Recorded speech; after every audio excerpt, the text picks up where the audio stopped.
just waiting for it to start. I believe, we're starting or started already. Just waiting for it to come on board here. And I think we're live. We're live, everybody. We are live. Coming to you live on the Combat Culture YouTube channel. Yeah, we're back. Hey. It's someone a little shorter and not as wide as Harry. It's Brendan Sokler joining me this week. Hey, everybody. Hi, Brendan. Hi, Matt.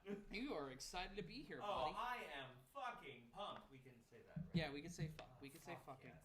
Okay. Hi, everyone. It's nice to be here. Yeah. And we got 5 fights for you tonight.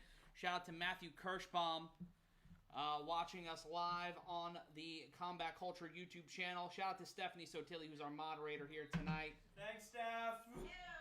Jay Anthony, who already donated $1 to the Super Chat. You are a mensch. Thank you so much for doing that, my friend. We have Jay Anthony. Bad news. Fights have been moved to Triller. No one wants that. No one wants that whatsoever. But we've got some big fights for you tonight, guys. Justin Winsby shouting us out. Hey, Matt and Brendan. We just saw Jacare Souza take an L and a half, and it really sucks. Because if you're not watching the prelims, Brendan, he basically got package pile-driven while his opponent was on his back. You know, I personally thought it would have been more fashionable if he had done stunner, but well, yes. Who's to say? It's really honestly sad to see the decline of Jacare Souza. The fight streak that he was on without getting a title fight was utterly fucking tragic. Yeah. And to see him take, I believe this is his 4th L in a row. Yeah, it ain't good. And we're seeing the replay here again. Trying to take the RNC from the back. Jacare holding onto the fence, trying to lucha roll through it. Lands on his neck. SummerSlam 97s himself. And then sets himself up for a world of hurt. And a beautiful transition. Like a great fight. Truly. And Jacare just ending up getting kibitz there in front of God and everybody. But we've got a big card tonight on the main card of UFC 262. And Brendan, you're new here. Yes. So what we do on the show is we set an over-under on when the actual first fight will get inside the cage. When the first walkouts are going to be. I'm guessing 10:07. 10:07 EST. 10:07 EST. Now, Brendan doesn't know, or you've watched enough UFC pay-per-views to know. That I should know. Yeah, that you should know that it will take for fucking ever. And I want to know in the chat right now whether you're watching us on Twitch, on YouTube, on the on Periscope, anywhere around the world where you're watching us. Through Matt's window. Yes, come through my window. Way down, way by the light of the moon. Come through my window. I'll be home soon. It's going to be a long night. It's gonna be one of those nights. It's gonna be one of those nights, and we've got our first volume complaint of the night. So I will talk like this. Loud noises. There we go. I think we're better now. I think we're good. I think we're good, guys. I said that based on nothing. Yeah, and shout out to Alex, Eddie, Matthew Kirschbaum, and Trevor Biddle. Trevor Biddle shouting us out from England in West Mids. What's up, buddy? Bruno Goncalves dos Santos, Bora! And we got Justin Winsby from Winnipeg. We've got Jeffrey Burton checking us out here tonight. I apparently need to be louder. Dylan Kersey saying Chandler with a 3rd-round knockout. That's a bold prediction. Shout out to Bruno in Brazil. Pointing the bat to the outfield. And Olive the Fat Baby is here with us tonight. We are in our new studio. If you missed the Jake Paul Ben Askren show, what's wrong with you? We were having fun. I was so mad during that show, and you missed it. Derek Paris saying, "What's up, Matt?" Hi, friend. Hello. My Kermit voice will be appearing throughout the evening. Hey, Matt. Yes. Is it time for the Plug-a-Rooski? Oh, yeah, you know what? We like beer. We're drinking beer on this show right now. We love beer. We're drinking Tabor. I'm not drinking Budweiser. I like myself. So, this is a beer app. That's not an official sponsor. I just happen to like them. We'll be dropping a code for you to get free beer. Or You at can least see it. discounted beer. You can see it in the top right corner of your screen, right above Brendan's head. You can use that coupon code 599214. That's 599214. Matthew Kirschbaum saying America. I'll take it. Yeah. So we are also using the hashtag and @Tavor sponsor yelling on MMA Mania. So if you want to hit them up, let them know that you want to get crazy beers like the pineapple upside down cheesecake incident. And before you guys start bitching and calling it a pussy beer, this gets the Matt Ryan seal of approval, and you guys know how much I drink on this show. It is commonly requested that I am drunk on this show. Yes. It is common that I am, in fact, drunk on this show. Yes. But the thing we do here at Yelling Live is make sure you guys know if you're drinking along with us, we want y'all to enjoy it. And that is some tasty-ass beer. So fucking good. Also, we'll be trying out other beers that I got off Tavor throughout the night so that we do get Matt Ryan as drunk as you want him. Well, you know I got to produce a football game in the morning, right? Like, I have to get up and I have to go to Asbury Park. And if you guys like football, last time we were on the UFC show, we gave away a football. Shout out to Tiny Dong on Twitter. He joins us on the show every month in the chat. What was that name again? Tiny Dong. Don't get it. But we sent him an A7FL football, and I am producing the A7FL on Fight. So if you like MMA, the A7FL is brought to us by my good friend and yours, one of the co-founders of the UFC, David Isaacs. So watch it this Sunday on Fight. Sign up for the season pass right now. Matt, are you working on the promotion you talked about previously? Catalyst Wrestling? Yeah, Catalyst Wrestling. You can watch it every Wednesday at 7:30 right before AEW Dynamite on Fight for absolutely free. And, you know, I have some things in the works, guys. If you want more of Matt Ryan on your program, if you want Matt Ryan live and in living color on the internet, and you know what, Brendan, seemingly if you also have Samsung TV Plus, you may actually see more of Matt Ryan very soon doing what he does best, and that's yelling. We'd love to see it. I'm actually about to crack open our second beer. This is from Tradeblog.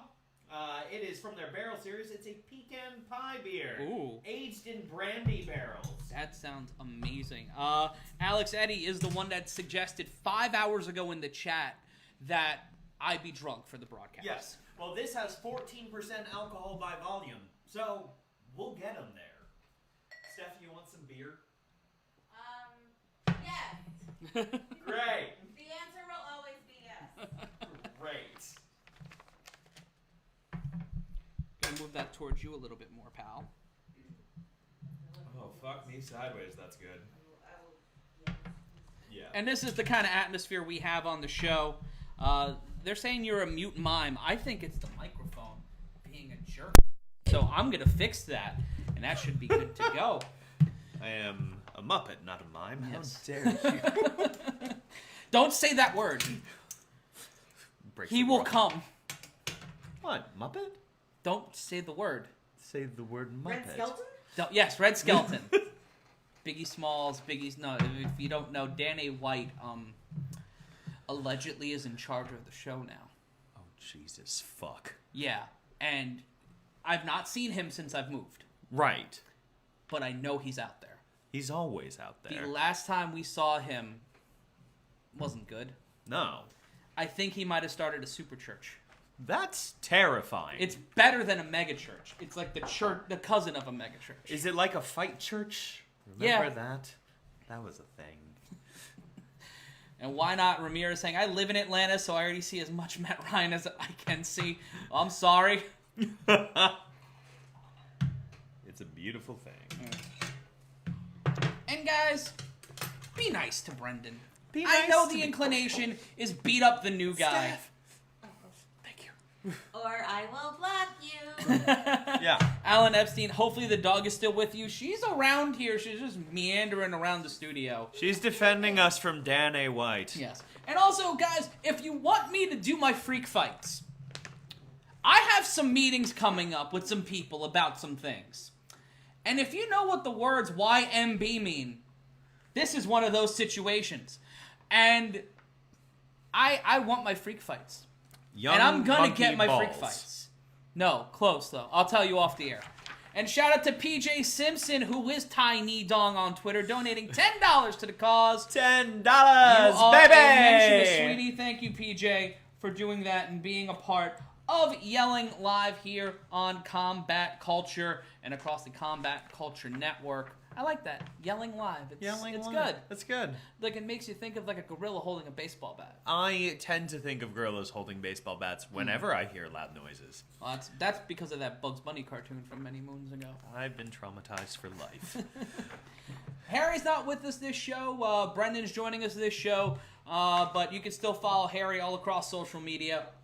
He's around, being funny, doing amazing things. But let's run through this card once again. It's Shane Burgos starting us off in what might be a half hour here on the main card of UFC 262. Might be 3 minutes. The flash knockouts that Edson Barboza can pull off. That's going to be an interesting one. Yeah, Shane love Burgos versus Edson Barboza. We'll break down that fight right before the start of it. King James saying Tony will be victorious tonight. Adam Charles, you're asking for a simple shout. Adam Charles asking for a simple shout out. Simple. Adam Charles. And why not Ramirez? Good gorilla versus Bigfoot. Now, are we talking about your standard gorilla, or are we talking like a Magilla gorilla? Or a Mighty Joe Young. That is, a Mighty Joe Young. It's not King Kong. No. But it's in that family. The middleweight of the gorilla division. Yeah. Yeah. That's a good analogy for it. The 185ers. Yeah. Just right in there. Yeah. Just right in that conversation. In there under the radar. Not like a Jan Blachowicz, just like right under there. I'm going for Bigfoot. I mean, I imagine he's so elusive that his defense is just unparalleled. Like Silva in his prime, ducking and weaving.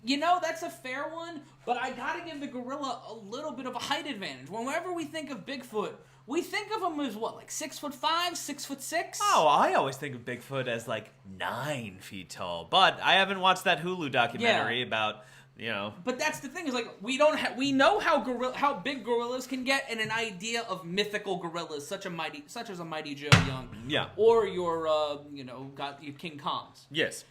But when you get into that, the gorillas have so much strength. Mm-hmm. They could pass a USADA test. Mm.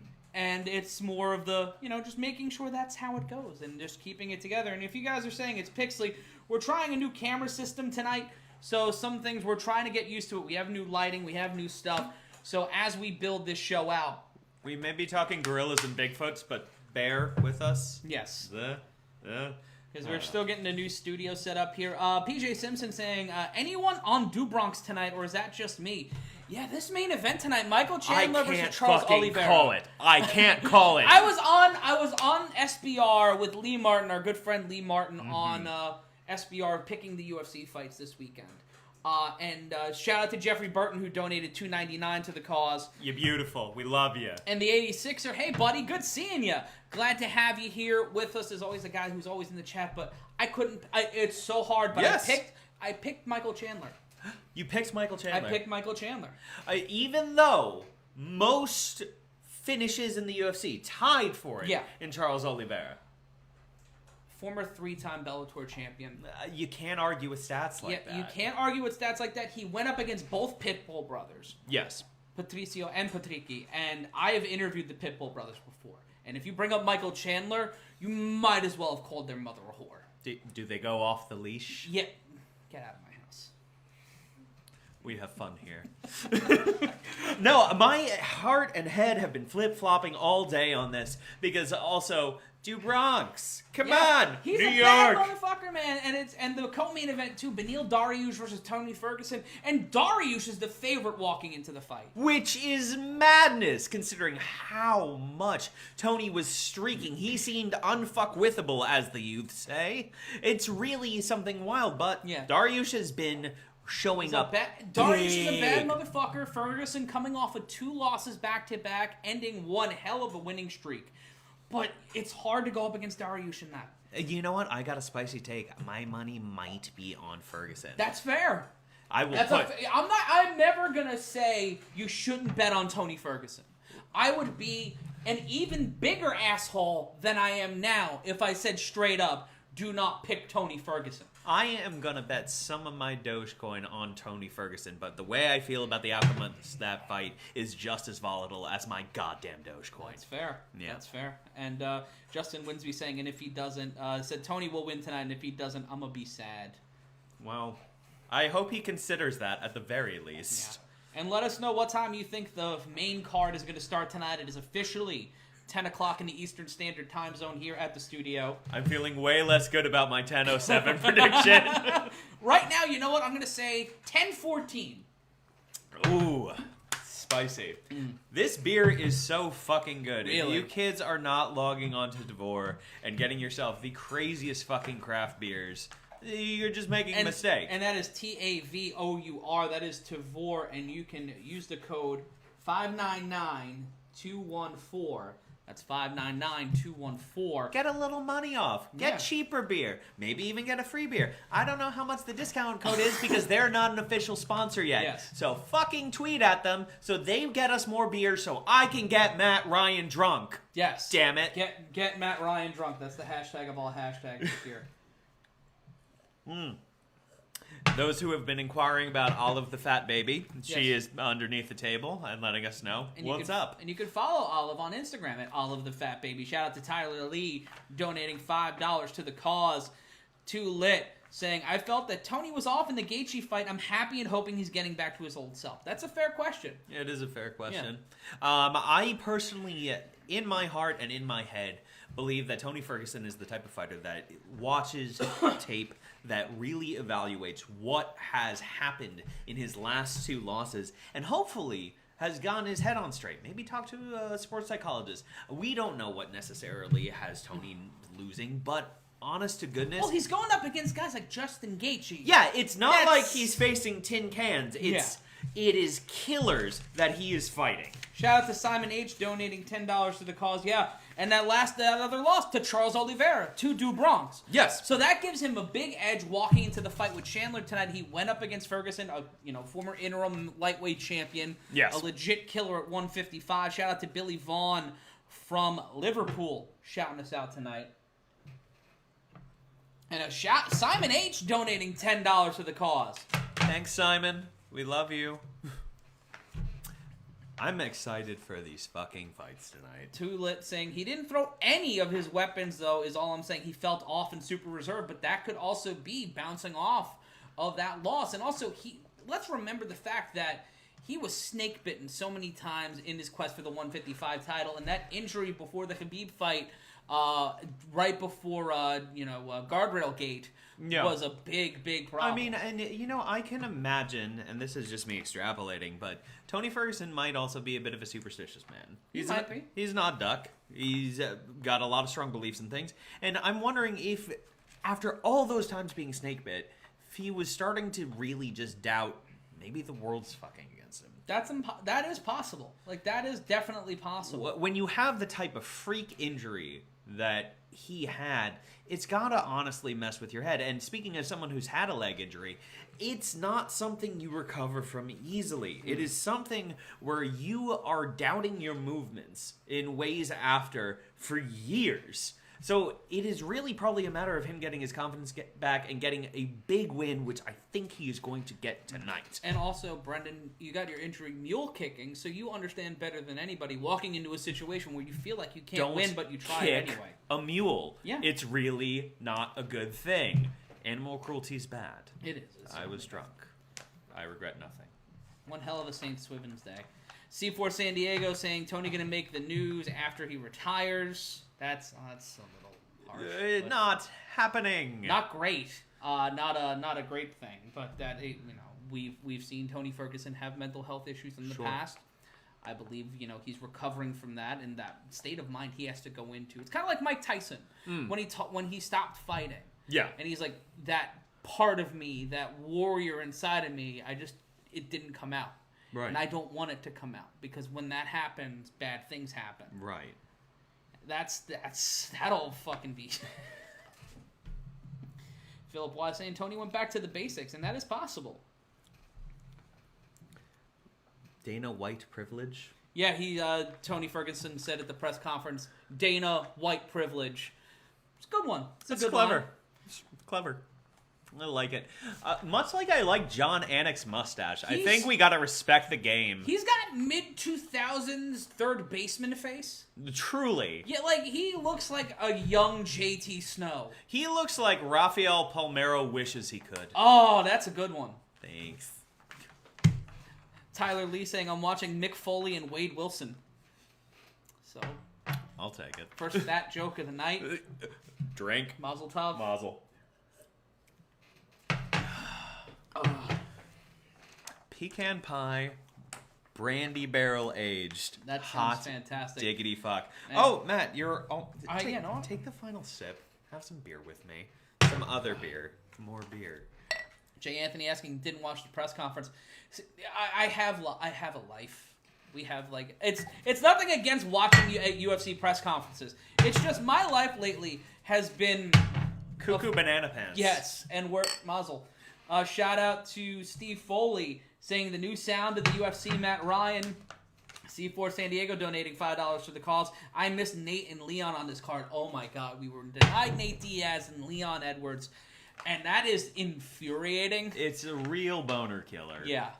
Not good. Not No, fun. Not no. nice. That is the opposite of what you want. It's very rude. Now, Matt, for those who don't know, can you run down what the situation was that led to that? I believe it was COVID protocols and possibly some training injuries. Like Leon Edwards is snake bit. The Yes. problem is just not good. Just like Yeah. it's every opportunity Leon Edwards has had, it's been pulled away from him. And this was a star-making fight for him. Not getting a chance at Masvidal, not getting all these other chances to fight a top guy.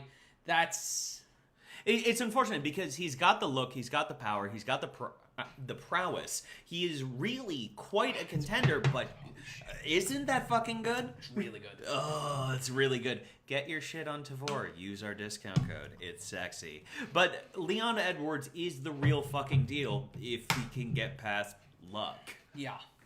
And Luck is the hardest motherfucker to beat. Yeah, I hear it be a lady tonight. Anywhoozle, we're waiting for the card to start, and my prediction of 10:07 is slowly drifting away as it's 10:07 presently. Yeah, you're kind of fucked on that, pal. Ow. Shout out to Jonathan Roncone. Philip the Wise asking, do you think this pay-per-view breaks 500,000 buys? I say it goes right under it. I say 450. I'm going right at 450. I'm gonna be a dick and go 475. Tyler Lee saying Nate is washed. Justin Winby asking Nate or Edwards. I would go at Leon Edwards. Really? Yeah, I mean, here's the thing about the Diaz brothers. I really like their fighting style, but they are not in the octagon enough. There are people putting in the reps, and nothing beats fight time in terms of practice. Yeah. It is a different animal once you get in there. So, yeah, I'd probably go with Leon Edwards, but I would be 0% surprised, motherfuckers, if Nate Diaz pulled it out. And if people are talking about the video quality, we're sorry. We're dealing with what we can deal with. We're trying to get our new cameras and lights all fixed. We actually got our lights at like 5 o'clock today. They Sexy. came to the studio at like 5 o'clock, so we were rushing trying to put together. Jeff M. saying, are y'all broadcasting from the International Space Station? We are not. And yeah, that's always a fun thing. That made Steph laugh, so drop the frame rate. If you down make a bit. Steph laugh, I will drink. That's fair. That's fair. I feel like they'll drink regardless. But I'll drink I don't more. appreciate being a pawn in your game. Sorry! Alex Eddy hyped for the homie. Toker88 in California. C4 San Diego saying, I'm just happy you have Sokler, no Schaub. That's the right Brendan. I'll take it, and cheers. And we apologize for it being pixely, guys. Just imagine where you're watching us on a VHS tape. Like, that's where it is. We're trying to get all these cameras and new stuff situated. We can just be making 90s references, make you feel like it's a VHS. Did you hear that new Ratum album? 'Twas a banger. They didn't say that shit, nor did they say 'twas in there. Fuck. Jonathan Roncone saying, say hi to Captain America on the moon over there. We get it, guys. We're in a cartoon tonight. We're coming to you live from Mars, where the man from Mars, they're eating cars. I'm retconning our location as on Mars. Greetings from Mars, bitches! No one knows where the studio is. You're welcome. Tyler Lee saying, Tyler Lee has donated $1 million. Note for the cause. That's really exciting. If someone donated $1 million, I can finally right now. quit my job as an underwater basket weaver. Thank fuck. And if you haven't checked it out already, I'm Matt Ryan, and you can follow me on Twitter at mryanconsulting. You can follow Brendan Sokler on Twitter at Brendan Sokler, and you can It's also my name. follow the very lovely and very talented Stephanie Sotilli on Twitter. I was getting to that, Steph. At Steph Sotilli. I didn't didn't say anything. It You know, doesn't like, happen without her, people. It does. You, Oh, I thought you were giving me the, like, get to it, fat boy.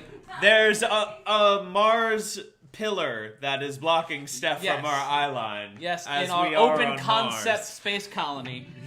Philip the Wise, you know what? Looking on the bright side, I'm not going to say his comment because I don't want to jinx it. But yeah, you know, the new studio has way better internet. I'll say that at the very least. But yeah, follow Steph on Twitter at StephSotilly. She does a lot of good work. She's the one in the chat making sure all of you guys are having fun and are being engaged. And also, if you want to buy the pay-per-view and watch along with us, you can click the link. You can do that by clicking the link in the description. And cute moderator. Yes, you're And- cute moderator. Said I sound cute, and I told them they're 1,000% right. You fucking jabroni. 10 out of 10. we're gonna drink. She is a very attractive woman. Indeed. But you can also mute the pay-per-view feed and Yeah. just listen to us. Exactly. We'll be talking a lot more about beer and saying the word fuck and talking from Mars. And don't you want your commentary to be from Mars? That's, you know. Hashtag goals. Let's talk about this first fight a little bit, Matt. Edson Barboza, some people, mainly me, would call him the Uriah Hall of this division. He is truly a highlight reel knockout artist who, when he gets to higher prowess fighters, sometimes it Yeah. happens, sometimes it doesn't. Yeah, he Who's is not. to say? He's not able to rise up in competition. Let's take a look at the last 5 of his 7. Dan Ige, Paul Felder, Justin Gaethje, Kevin Lee, and some guy named Khabib Nurmagomedov. Did he win that one? I believe that Khabib won that fight by a considerable margin. And you know, his last fight was a win over a common opponent between him and Burgos, Makwana Mirkani. Burgos faced off against him at Madison Square Garden and knocked him the fuck out. My God. So, you know, kind MMA math adds up to nothing. of Justin Winsby asking, how drunk is Brendan? Drunk enough to party with it. Once he gets monosyllabic, it's just going to get bad. Yeah, like, I'm not going to be the drunk on this show now. Absolutely not. That's a change. He tagged out. I tagged in. Philip the Wise saying Khabib beat him for 3 rounds. Yeah. Yeah, that sounds about right. That scans. And also, if you want to bet on this fight through our friends over at DraftKings, click the link in the comments section right now. Logic Win saying, I think Burgos gets the win. That, you know what? That's not a bad idea. I think I'm going with Shane Burgos here too. But Edson Barboza, the only fighter in UFC history with a knockout by the body, head, and leg kicks. Tied for the second most knockouts He by got kick a on knockout knee. with leg kicks? Yup, in UFC history with 5, and he's got 12 wins by knockout. Goodness gracious, Great British Baking Show. That is some crazy shit there, Matt. Dylan Kersey saying, I'd pay for this commentary before I'd pay to watch Jake Paul fight. Keep up the good work, Brendan and Matt. Total sellout. Spelling sellout with the uncommon 3 instead of E, saying Matt's way cuter. I could have seen that with the dollar sign. This feels like a missed opportunity. Just saying. Step up your game. Edson Barboza. And it's 10-14, and the first fighter has made it to the octagon. Yes, sir. I have won. I have won on the top. I got it exact. For once, I'm right on this show. Do you know what your prize is? What's that? You have to drink. Oh, fuck. Okay. Can I get a soda pop from the studio kitchen, please? Oh my God. Or Gatorade. Fun fact, I personally think Edson Barboza is going to lay the smacketh down, as one Dwayne The Rock Johnson would say. I think he's going to pull this one off, and that's partially because I know a lot more about Edson Barboza's fight career than I do to Shane Burgos. Not biased. Let's take a look at At Burgos. all. Let's talk about him. It's been 11 months since we saw Burgos inside the octagon, coming off a decision win against Josh Emmett. And then we've got a decision loss to Josh Emmett. That ended a 3-fight winning streak that featured 2 stoppage wins and a split decision win over Cub Swanson. A split decision win over Cub motherfucking Swanson. Yeah. That is huge. Yeah, and the split decision, that's kind of weird though, because Josh, no insult to Cub Swanson. No. Not the upper echelon fighter that Edson Barboza's faced off against. It's very true, but I love Cub Swanson. I stan Cub Swanson. He's a gamer. He will fucking go. We have to C4 San appreciate Diego saying, I would bet on youth in this fight. And Steve Foley donating another $5 to the cause. The Diaz brothers might not be in the cage. They're not in the cage enough. They may not be in the cage enough, but they're fucking savages. This is very true, but in my opinion, nothing makes up for fight time, baby. How many years has Nick been laid off? He's had 2... At least half a decade. Yeah, truly. I mean, I think his last fight was against Anderson Silva in 16. Yeah, and that was a whole... And that was him coming off another layoff of, what, 3 years? Give or take. Yeah, he has a lot of PTO time that he just uses up over the course of his career. Let's take a look at the tail of the tape. Burgos 30, Barboza 35, both in at 5'11" and 146 pounds. Burgos with the slight half-inch reach advantage. Brendan 75.5 to 75, and it's one of my favorite parts of the show. Reach advantage. We're talking about arms. Edson Barboza has motherfucking legs for days. He's like that Kid Rock song that was totally original in his. And Bruce Buffer looking like the Russian tea room interior, a beautiful blue gold leaf jacket that you would probably buy for $59.99, like right in Canal Street. Oh, absolutely. He has a jacket game that I merely aspire to. Oh, yeah. Bruce Buffer bringing the fucking heat. We're about to begin this fight. They both look so serious. Why won't they just have fun, Matt? Because they're about to try to beat the shit out of everybody. I forgot about that. Edson Barboza looking fucking ripped, man. Good Lord. You could grate cheese on that man. Cheese, you can grate diamonds on that man's chest. But that would make for shittier nachos, man. Well, they'd be richer nachos. You could sell them in Midtown real. East. Go to the circuit, that shit. I believe my time selling nachos and meatpacking was definitely diamond nachos. Shout out to the nearly 300 people watching us across the Combat Culture Network. If you're enjoying the show, guys, and you want more people to watch the fights along with us, please head on over to your favorite social media platform. Link this in the channel. Tag Brendan. Tag myself. Tag Stephanie Sotilli. Add Steph Sotilli on Twitter. And, let people know you're enjoying the show, that you're a part of this. And we're so thankful for all the donations we've gotten so far to the super chat. And also, if you want some cheap beer, that's very fanciful beer, take a look at the code right above Brendan's head to save money from our friends over at Tavor, and let them know on social media that Matt and Brendan sent you. Mike Beltran is your official. Matthew Kirschbaum saying he's shredded like a julienne salad. That's a good one. Fantastic. And broadcasting live from our 2010 Motorola Razr, round one has begun inside Toyota Center in Houston, Texas. Burgos leading with a left low kick from Burgos. Low kick from Burgos, chopping down the tree. Oh, those are Barboza hitting him with the leg kicks. Barboza with the leg kicks. 4 leg kicks in 15 seconds, taking out that lead leg and peppering him. Burgos eating a right hand from Barboza and another leg kick from Barboza, using that inside leg to take the outside leg. Veered up on that one as Mr. Softy's coming his way by the studio. Right hand, Barboza tries to go for a spinning kick. Looked like he might have got caught spamming leg kicks like he's playing UFC 4. 1-2 combination by Burgos as Barboza trying to find a rhythm here with those leg kicks. Now using that inside to go after the outside. Right shot from Burgos to the jaw. Get that many leg kicks. It is honestly very difficult to move around. You can't find your range in the beginning of the fight when you have no fucking legs. Edson Barboza utilizing those leg kicks like Forrest Griffin in a fucking title fight. And Burgos going upstairs, downstairs, left, right combination. Left hook, right hook to the body. Barboza throwing a beautiful left jab, leading with that left, but cocking that right punch to the body, landed by Burgos. 3:44 left to go in round number 1. Burgos is finding his distance and landing fucking hands, repeatedly tagging Barboza here. Barboza's back to the octagon, left-right combination from Burgos. Barboza back to the octagon, pacing and circling as Burgos throws a right hand but eats a combination body to the head from Barboza. Leg kick missed. Barboza getting hit with a jab from Burgos on the jaw. Left hand thrown by Burgos. Trying to find an opportunity with 3:15 left to go in round number 1.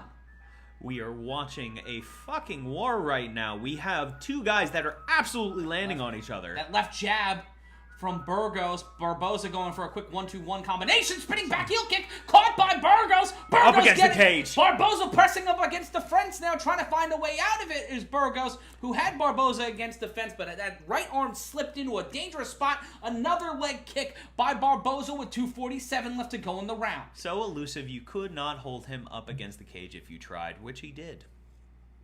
Back in the center of the octagon, 2:39 left to go in the round. Left hand missed by Burgos, loading up with that jab. Basically a hook. Body kick by Big Barboza. Body kick, Jesus. That left shin cracking the ribs, and you can see it's not a laceration on Burgos' head, but some swelling, a reddening, and a punch right to the ribs, and Barboza in trouble. He ate that one, but he felt it, and spamming another leg kick is Barboza straight left by Burgos. Big shots from both men. This could end early. Finding distance is Burgos getting a combination. Right, left, right to the body. Both men standing in the center of the octagon. Another left hook. Barboza looking a little swollen in the face, looking tired with 1:52 left to go in the round. Just trying to find a way to survive. Started off hot and heavy, Brendan, but now in a bit of trouble. Right shot by Burgos. That on the one jaw. hit him. That kick rocked him. Low kick missed again by Barboza. Burgos finding a rhythm with his jab. 1-2, great boxing shot to the body, but Barboza throwing a left Barboza hook. has an answer to that. He does, but that 1-2 combination, getting in there, moving out, that's the movement. That's that half-inch of reach right there, creating that level of space. But both guys throwing hands here. Both Straight guys lefts from both landed fighters. hard. Big body shots and shots to the face throughout this spinning back kick. Spinning back kick to the head. Barboza missing it, but landing some wild lefts and rights on a combination to the face of Burgos with 1:05 left to go in round number 1. And Barboza rocks Burgos with a left hand. He's got to put the pressure on here with under a minute to go. Not Burgos following got him. through. Burgos was staggering. Barboza with a right shot to the jaw, trying to take out Burgos here in round 1. The tide has turned. The veteran trying to go for the win. Low kick by Barboza. He has to keep using that to set up the jab. 39 seconds left to go. Burgos' leg just straightening out on a leg kick. 34 seconds missing the leg kick was Barboza. You could not pay me to be Burgos' leg right now. Just hacking away at it. And let's take a look here. 21 punches by Barboza. 16 by Burgos to the head. 8-2 in Burgos' favor. 1-15 in Barboza's favor in leg kicks. Leg kick city, baby! 10 seconds left to go in the round. Feigning the knee was Burgos. Left-right combination landed by Burgos. And we will go to the end of round number 1 in Houston in what might be the round of the year. That was a thing of goddamn beauty. A little show of respect between the two gentlemen, a little dappy dap as they go to their corners respectively. Matt, after seeing a round like that, where do you think these fighters' heads are heading into this next round? I think Burgos is thinking more of the same, trying to keep that jab, trying to keep the fight in a boxing match. He's trying to make it a boxing match, trying to take away the leg kicks of Barboza, but Barboza found an opening, setting up with that leg kick, and we'll see replays here. That leg kick just setting up for some straight violence. Just kicked that right leg going right into the left knee.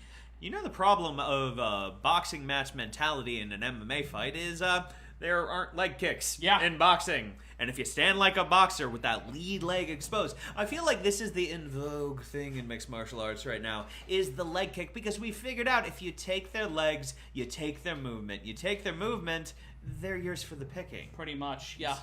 I would not be surprised if this is going to be studied as tape in many gyms across the country. Oh, it has to be. Yeah. It has to be. What a clinic of a round for Edson Barboza, and nothing to shade Shane Burgos, even though... And Barboza starting to round off with a left hook. Missing hard there was Barboza with another right shot. Left, right, caught him behind the unit. Burgos to Barboza. Left hand response by Barboza. The hand still throwing here in round 1. And connecting is Burgos. Honestly, when he's hitting, he is hitting so hard, and yet Edson Barboza just has chin for days. CFD, as I believe the youths call it. And another spinning back kick to the body. That one looked like it grazed him. And a jab from Edson Barboza. Burgos standing right, left uppercuts to the midsection, feigning that left jab was Burgos with 4:13 left to go in the round.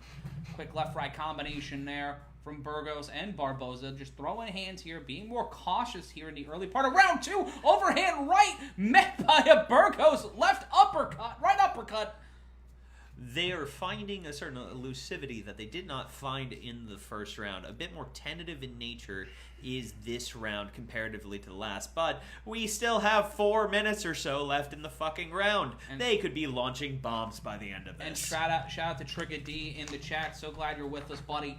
Glad you are here tonight joining us. Right uppercut by Burgos, and Barboza felt that one and bounced off the cage. That looked like it may have got him in the sternum. It really shook him a little bit. Yeah, that took him out of the chest. Barboza with the leg kick, left-right combination, followed up by Burgos with a right hand. Left uppercut to the jaw. Pardon me, a hook. Almost bringing him back like Blues Traveler in 94, but both men still standing and throwing.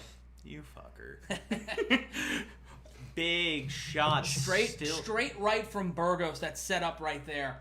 And there's another left-right combination. Landing the left, not landing the right did Burgos. It's been a lot of boxing in this round. Not a lot of opportunities for Barboza to throw a leg kick. Body kick, though, by Burgos. Another one followed up by Barboza and whiffing like Norwood in 91 did Barboza with that leg kick attempt. You can see the redness starting to swell up in Burgos's lead leg from just getting hacked away. It must be 20 some odd kicks that he's taken. But Burgos has just been taking that and just throwing lefts in that. Another great leg kick there. Feigning it was Burgos, trying to fade it, but got caught on the opposite leg, and 2 straight jabs from both guys.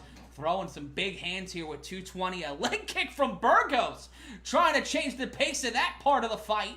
As they go back and forth here in round 2. Kick to the thigh by Burgos to Barboza. Barboza whiffing again on a leg kick. A much more even round this round, Matt. And honestly, fuck Adamantium in terms of powers. I want Edson Barboza's chin or Shane Burgos' leg. That's what I want in my fucking claws. And then another left attempt by Burgos, not landing. Spinning back kick to the midsection. Barboza landing that one. Low kick and then a left hook from Burgos. Both these men throwing high volumes of shots. I mean, this is what we expect from the featherweight division. Yeah. Punches and bunches, crazy kicks, and just gas tanks for days. But when you get hit this much, you can't expect to keep going like this. They are probably thanking their lucky stars. This is a 3-round fight. 2 lefts followed up from Burgos and Barboza. And the left-right combination not really landing there from Burgos. Barboza looking a little tired. Neither man breathing from the mouth, not breathing heavy. But you can see that kind of weight, that heft on Burgos. Pardon me, on Barboza. And he just tells me to shut the fuck up with an overhand right. And then 2 lefts to the jaw of Burgos. Like a John Hamm movie mere years ago, he was tagged. You blocked that from your memory. Yeah, I did. Yeah. Overhand right by Burgos, not landing much like you're joking. Up the flying knee! Burgos eats it like a sandwich and keeps coming at Barboza, who's trying to set up combinations now like he's a safe picker. Kick to the body by Barboza. And you can see the redness on the side of Burgos' body as he has been lit up with body kicks. He is pasty as paper, and it really does allow you to see what damage Edson Barboza 27 to 39, Burgos to Barboza in round 1 strikes. Right now, Barboza has exceeded his amount of significant strikes in round 1. That's cuckoo banana pants.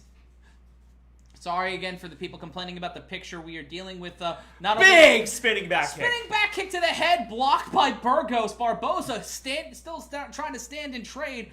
Both of these guys looking to battle it out here, as we are apologized for the camera issues, but we are trying to do a whole bunch of stuff with our new camera. We have new cameras, new lights. We tried to test it out for tonight, and we're working on it. And thank you to King James shouting out how good we're doing so far. There is blood on Edson Barboza's foot. Well, is that his blood? I would assume he might have busted his own foot open. Well, if he's busted his own foot open, this may be a very unfortunate thing for him. He's bleeding from the ankle. Like, that's the interesting thing. He's bleeding from the ankle. Oh, That's gross. Yeah, that's not great. And right now, the Wolverine 202 has also asked us who's also told us to talk louder with more energy. Oh. We'll try. We'll give it a go. Barboza is minus 335 right now on DraftKings. Well, fuck me. What a fucking sensational fight. What a fantastic round from both men. Who do you even have in that last round? I think I have to give it to Barboza just on the amount of strikes landed alone. Right now I have it 19-19. That is truly incredible as we enter into the third round. In a round where Edson Barboza's foot appears to be bleeding. And Burgos starting off with a kick to the thigh. Barboza following that up. Lunge with a left. Did not land. Combinations from both fighters. Minus 300 right now for Barboza. Plus 200 for Burgos in live betting on DraftKings. Kick to the body by Burgos. Low kick by Burgos, not landing. You know, personally, if I had been lit up with that many significant strikes from Edson Barboza, I don't think I would be coming out as strong as Burgos was in this round. But yet, showing not much worse for wear other than he is literally painted with the paintbrush that is Edson Barboza's feet all over his calf, his thigh, and his goddamn middle section. Hashtag middle section. Middle section. I think wasn't that a PBS show? Shot to the thigh by Barboza. Burgos trying to find a rhythm here and try to take round 3, but eats a straight left after barely landing an overhand right. Kick to the thighs, and now it's just a leg kicking contest. And I don't think Burgos wants to get into that with a guy like Burgos who's knocked people out with a leg kick. To quote Jim Ross, well, how does a one-legged man in an ass-kicking contest do? Not well. Oh no, and Burgos is done. Burgos planted his leg, and Burgos planted his leg. My God. And rolled back, stumbled like as how he feel right now, and the ref stopped the fight. He stumbled backwards, bumped against the fence, and then collapsed. He fell. That was just... I need a replay on that. What in the blue fuck did we just witness? I don't know. We're going to go to the replay. Lawrence Graham saying, forget the camera. The commentating is aces. Keep it up, guys. Thank you, sir. Here's the replay. Right hand by Barboza. Setting it up, and Burgos, it's delayed. It's a reverse Ric Flair flop. Yeah, he What in the blue fuck? Let's take a look again. Straight left lands. Overhand right catches him on the jaw, pops it this way. Burgos is fine. Burgos is fine. I'm fine. And then starts stumbling back, bounces against the fence. Fetal position, face down, ass up in the Luther Campbell, and this fight is over. Oh my good God. And honestly, looking at the amount of blood that was starting to formulate on Edson Barboza's foot, he should bless his lucky stars that he got that win. Yeah, Barboza, I don't know what happened. Shout out to PJ Simpson donating $5 more to the cause. Bless you, sir. And also, you know what? Follow us on Twitter. Follow us on Twitter. I'm trying to tweet more for you guys. I'm trying. It's kind of, I don't know. There's a lot going on. There's a dog here. Edson Barboza knocked out a man in a 7-second delay. Truly. He knocked a dump button into a human being. It was honestly just watching a slow motion car crash as he realized, oh, I'm knocked out. His brain realized he was knocked out before his body did. Truly. I can't wait till someone on Twitter puts that knockout clip up with the Windows 95 shut off. Oh, I believe the TikToks from this should be brilliant. Oh, Burgos saying he's sorry. Oh. Let's run that one back. That was a motherfucker of a fight. Both of these guys deserve bonuses, Dana. Let's run that one back. Yeah, good luck topping that shit the rest of the card.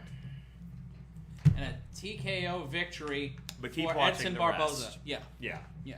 Or at least us. Yeah, watch us. Yeah, we're fun. We're free. We didn't cost you $70. We try to get you free beer. Also, check out Tavor and the discount code. Use That's the apparently discount. Yeah, above Brendan's head. above my head. Yeah. Jonathan Roncone, shoot me a DM. I'm gonna send that art out. I want to find someone to. I'm gonna send that art out. I just a lot has been going on here at the studio, but Jonathan, email. You know what? Shoot a message to try to shoot a private message to us here on YouTube. Yeah. Or hit us up on Facebook, or I'll post an email that you email feltfundraising@gmail.com. Or try yelling. Yes. It won't work, No. but you'll feel good. Yeah, but email feltfundraising@gmail.com, Jonathan. We'll get that squared away and send that art out. You see what I did there with the Yeah, yelling? I did. I like it. Fun. You're watching Yelling Live. I'm Matt Ryan. That's Brendan Sokler. Hey. They're interviewing Edson Barboza right now, as Joe Rogan is. Joe Rogan saying he thinks this is the fight of the night, and Barboza agreeing, trying to get the crowd on it. Yeah. Who do you think he calls out if he calls out anyone? Quickly. Title shot. He's got to call for a title shot.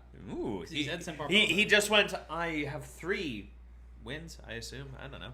3-0 in the featherweight division. He feels pretty good. Yeah, he should feel confident. He looks shredded. He was amazing in this fight. He took shots that would have put anyone down. Truly, like, Shane Burgos is not a pillow-fisted man. Not at all.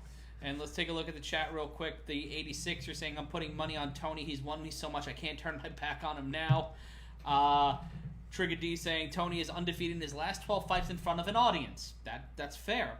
Ooh, that's fair. That's interesting. I mean, we live in the world of pro wrestling. Yes, we do.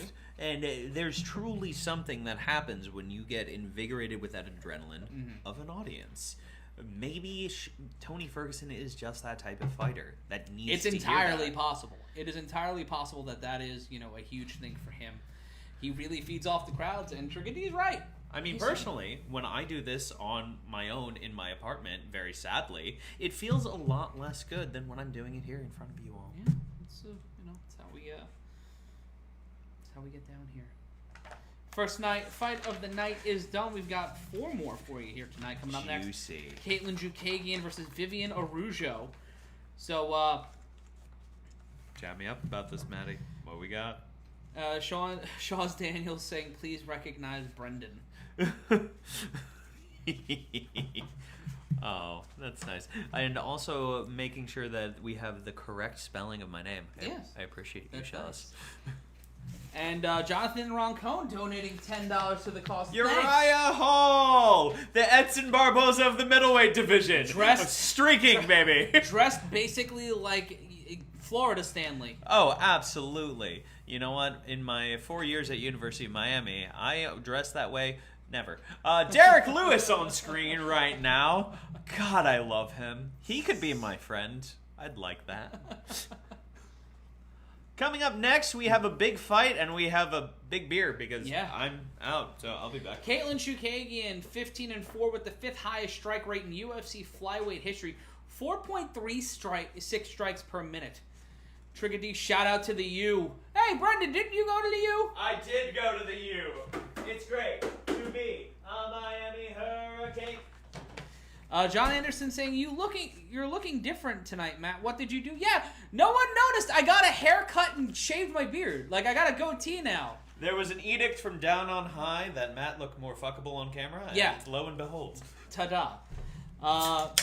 Katlyn Chookagian. So, Brendan, I don't know if you know this. No, I don't know any. But it seems that Katlyn Chookagian's Twitter account yesterday liked a whole bunch of very graphic pornography.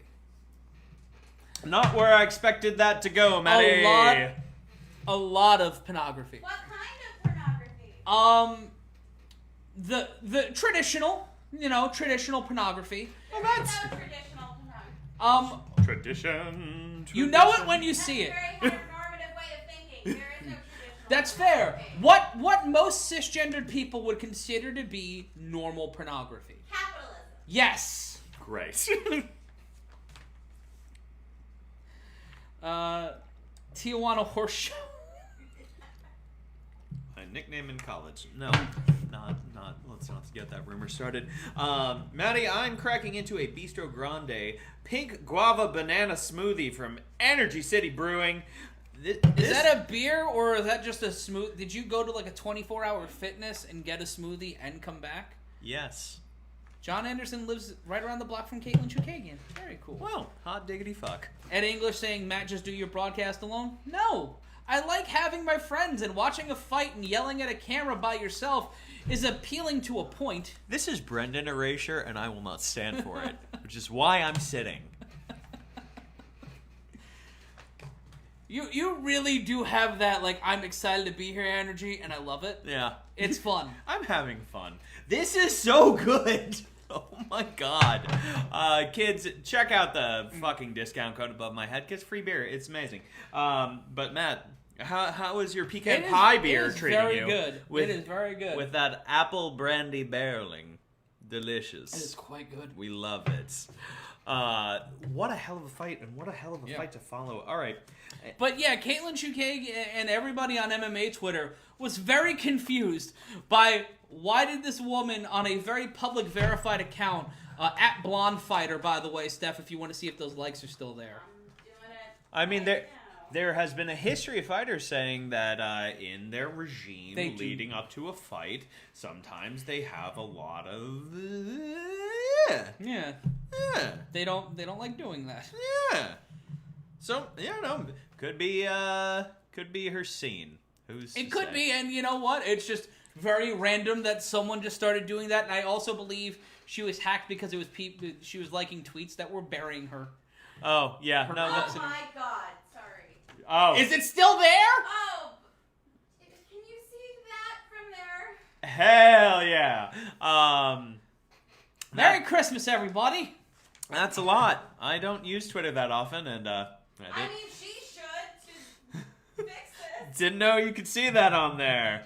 Oh, if I didn't have a red beard, you could tell I'm blushing. And also, you She can. does have a type. Good for her. Good. Trigger D mess. saying, fighting and fornication go hand in hand. You know, It's not wrong. the other F words. It's... Steve Foley donating $5 to the cause. Just donate money and let me know what words you don't want me to say. Because if you pay me not to say things, it equals as much as you paying me to say things. I think they can pay us for hating on something or for loving something. Indeed. I'm perfectly comfortable with either. Alex Eddie asking, did she make a porn or something? I'm confused. No, she liked pornographic tweets on her Twitter account. You know, like that. There was a politician that had that happen recently. That was Ted Cruz.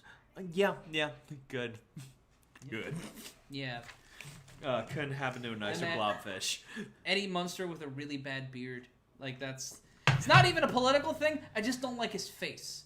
He's got a face that you just want to drive a rake through. But Jonathan Roncone saying, R.I.P. New Jack. Indeed. Rest in peace to Jerome Young, who passed away yesterday. Let's throw up a clinky clink for Jerome yes. Young. New Jack, an originator, an original gangster. We loved him.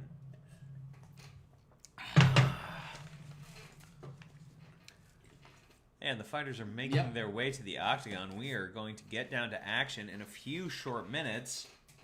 I won't say how many because I've been very off on that tonight.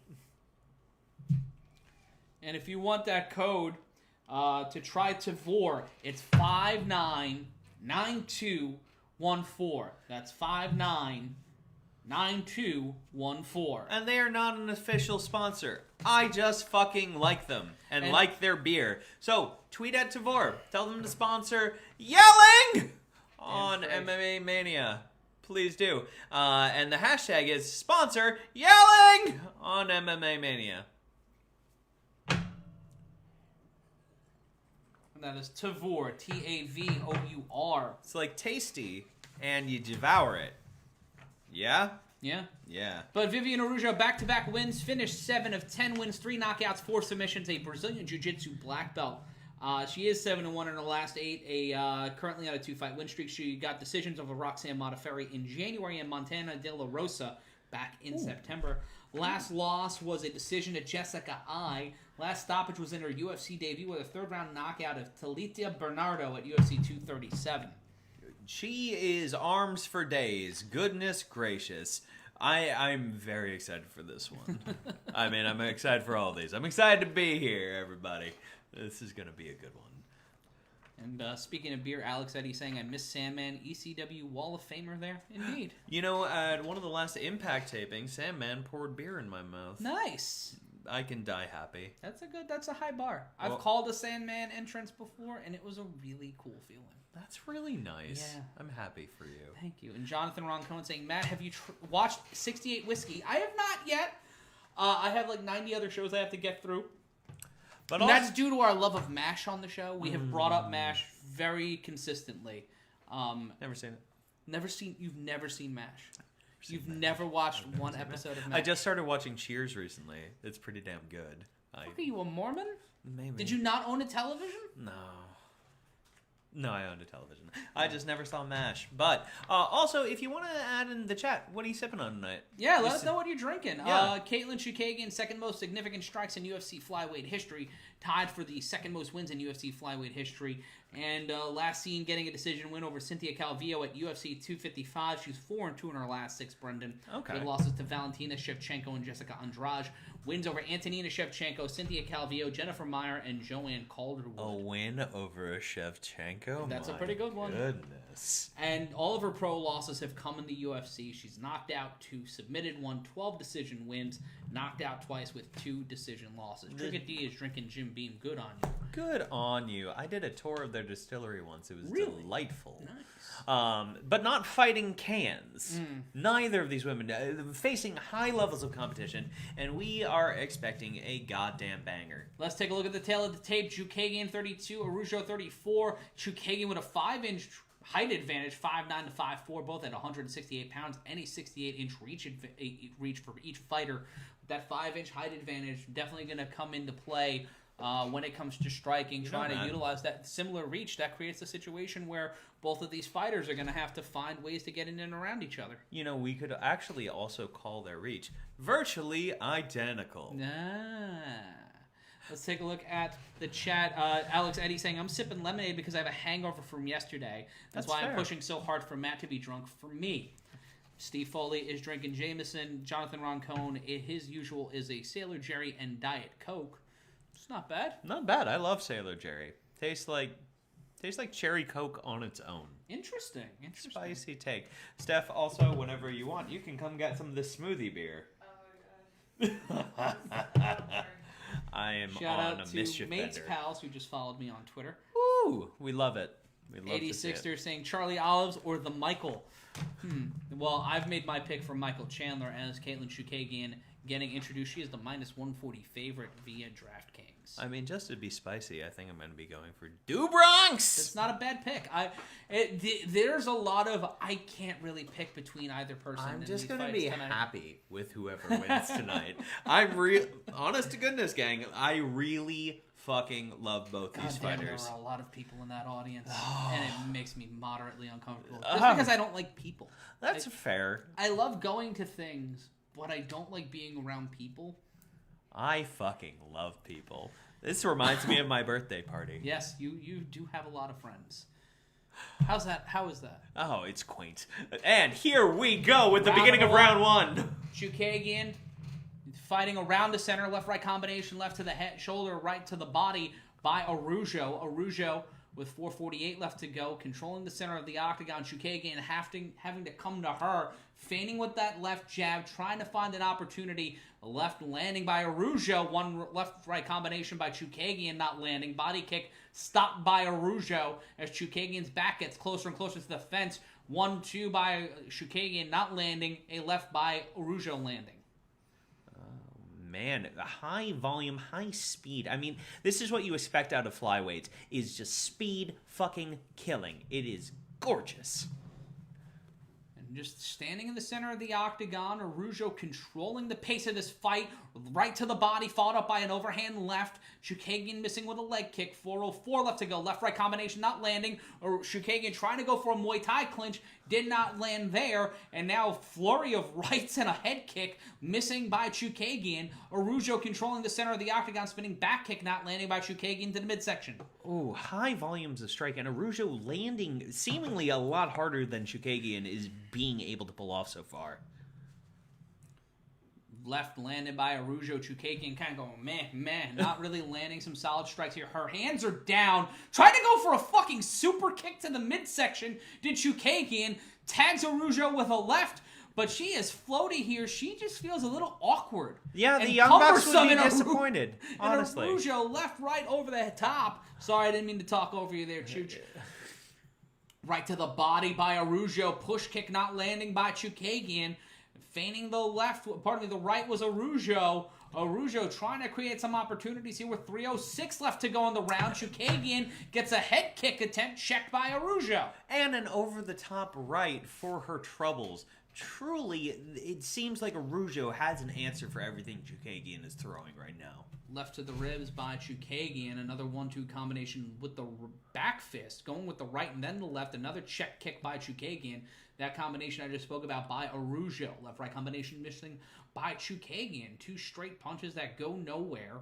Much like the plot of most television programs. Overhand left landing on the glove of Chookagian. And 2 fleeting rights as Chookagian tried to keep Araujo away with her leg like me getting home from my dog. Araujo is putting on quite the performance in this right now. Her elusiveness and her ability to tag Chookagian seemingly at will has been fucking gorgeous. Just trying to bounce back here. Standing in the center of the octagon, 2:10 left to go. Chookagian blocking it again. Chookagian is definitely the taller of the two and is trying to use her massively long legs to really create some distance with a couple of push kicks earlier. But to no avail. Araujo still controlling the center of the octagon. Chookagian going for the saddest uppercut I think I've seen in my years calling fights. Aww. And Araujo getting checked. It was just like it's loose. She looks like a piece of paper floating in the wind with some of these strikes. Well, you know the answer, my friend, is floating in the wind. And then a weird uppercut attempt by Chookagian, not landing. Araujo in control. Chookagian looking tired, keeping her hands low, which is an interesting situation when you have similar reach and you have a 5-inch height advantage. One could say it's a choice. Good, maybe not. Leading with that left was Araujo, and Chookagian trying to go under. Left-right combination, right-left combination to the ribs by Araujo. Leading with that left, Chookagian finally landing a push kick, another push kick. There we go. And Chookagian seeming like she's finally getting into a rhythm with 1 minute left to go in this round. Spamming for a takedown as Araujo. 26 distance strikes landed by Araujo. Only 17 landed by Chookagian. Chookagian trying to fight out of this takedown attempt. Both fighters pressed up against the cage. Chookagian's back against the fence as it looks like Araujo's trying to go for a hip toss takedown. Trying to pull that hip and toss Chookagian over inside of a judo throw and trying to pull up that left arm and hip toss her, basically do an arm drag. But Chookagian is honestly just controlling the arm too well for Araujo to get that takedown right now. While she's up against the fence, she is still controlling that arm in such a fashion that honestly, there's nothing happening for Araujo here. But Chookagian has to work. She's pressed up against the fence. Araujo landing knees and foot stomps, and we know how dangerous foot stomps are. We fucking hate them. My feet hurt just looking at them. And a knee to the body by Araujo, followed up by another one after a Chookagian knee attempt. And you can see some swelling, I believe, under the right eye of Chookagian. You can see a mouse start to form and possibly a cut. That's a 10-9 round for Araujo there. Chookagian had to work really hard to get out of that takedown. There's a mouse? Yeah. Terrifying. No, a hell of a round, and really Araujo's round. I think that was pretty obvious for even the judges. I don't trust them. No one should. They're No one Texas should. judges. Oh. Texas judges are the worst. Texas judges need the most attention. Oh, God. Jonathan Ron Cohn saying foot stomps are so dangerous. They are very dangerous. They're very dangerous. I don't recommend them as, a COVID-friendly greeting. Not fun. Oh, that smoothie beer is really fucking good. Matt, make a squished tomato and ketchup. I'm taking my time here. I am trying for you people to get Matt Ryan drunk. I just want it on record. Don't worry, I'm having whiskey after this. Oh, good. Get the Uber Eats ready for a McDonald's order at 1 o'clock in the morning. Oh, good God. Round 2 begins. Araujo going right to the center of the octagon, trying to own it like Marlo owned the corner in this 3rd season of The Wire. Left-right combination landed by Chookagian. Araujo getting dipped and dodged there by Chookagian, who's looking a lot more confident in this round than she did in the first round. 2 rights and then another super kick attempt from Chookagian, who eats a left from Araujo. If she wins by super kick knockout... Oh my God! Front kick lands hard on Araujo. But she comes right back into the center, lands a right to the jaw. Chookagian throwing a lot more urgency, fighting with a lot more confidence than we saw in round number 1. This is a lean forward version of Chookagian that we were not seeing in round 1. But those hands are still down, and she's able to check punches with it, but then that spinning back kick to the midsection again by Araujo, really trying to figure things out. And then a left by Araujo not landing. 4:07 left to go in round 2. None of these super kicks that she's landing to the body, to the face, are really getting fully flushed, but goddamn is she throwing them. And the moment that one of those actually connects, good night, Araujo. Oh, you got a tag to the jaw, and Araujo immediately covered up her right side with her right hand.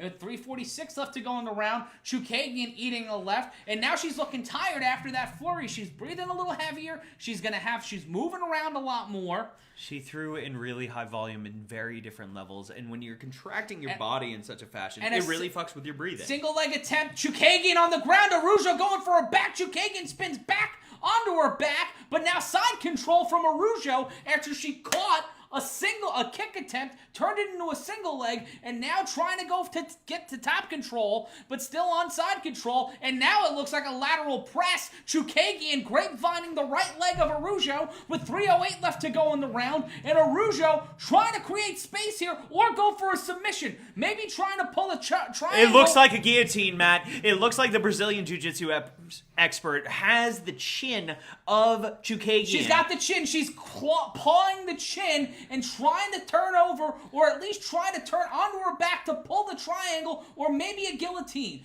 Punches to the thigh and hip now by Araujo to Chookagian. If Chookagian's breath was fucked up before, good God, after those rib punches, must she be breathing heavy now? She's making her work for it and taking full mount now. And in full mount, Chookagian's fingers barely holding together as punches to the shoulder and the rib cage by getting punched in the armpit, essentially, is Chookagian now getting punched in the face as she tries to maintain this grip onto Araujo with 2:15 left to go in the round. There is so much time for Chookagian to be in this position. This must be weighing on her right now, much like the fists of Araujo. And still control on top is Araujo.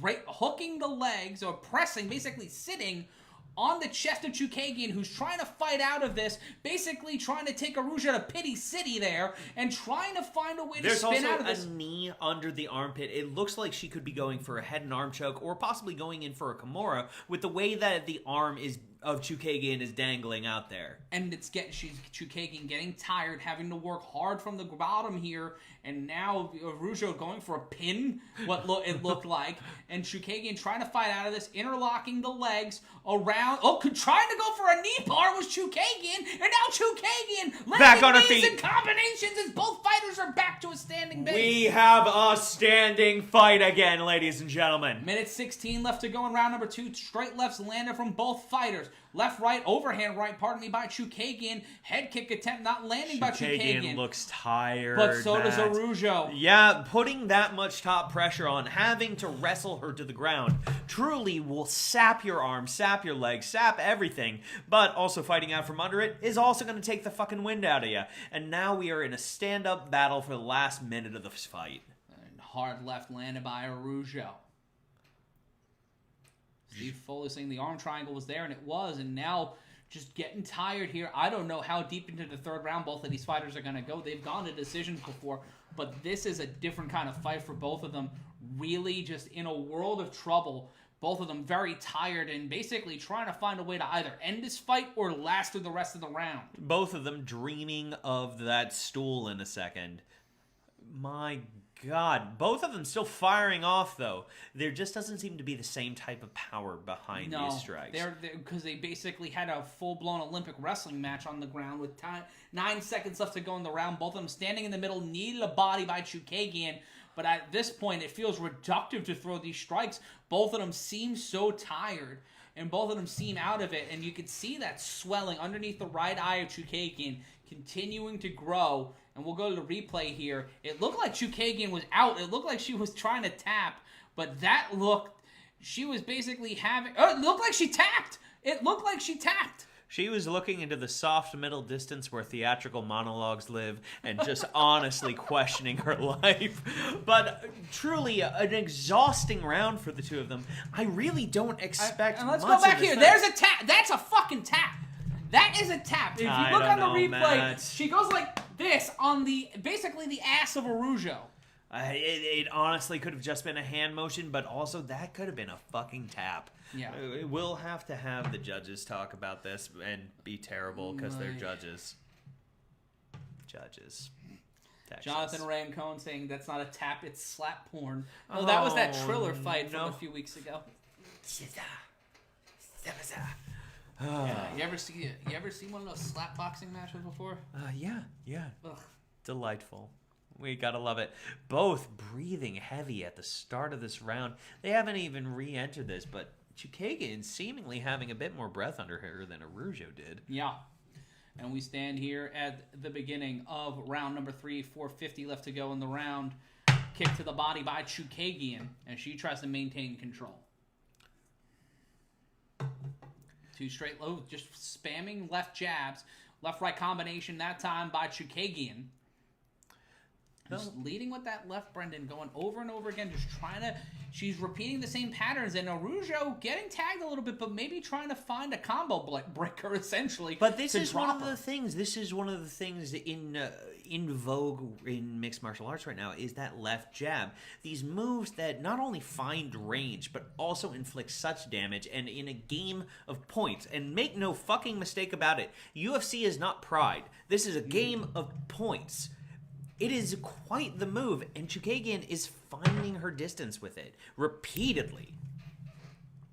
Chook watched porn, Alex. 3:56 left to go in the round. Chookagian. What were you responding to? They were basically asking what we were talking about earlier, and a right hand by Chookagian, and Araujo basically paused, made sure she was still alive, and then kept coming at her on a left shot by Chookagian, who eats a right from Araujo. Araujo looking a little tired here and trying to stay alive with 3:37 left to go. I got Chookagian down 2 rounds. And honestly, she is throwing... I could give her round 2, to be honest with you. Both standing and trading. Left uppercut, right hook. Let's take a look at the stats really quick. 58 of 176 significant strikes for Chookagian. Araujo, 59 of 152 for 59%. That's there's this, 39%. That's 6% difference there. 33% to 39% is the tail of this fight. Chookagian's looked impressive, but at varying points, Araujo has basically stopped the entire fight.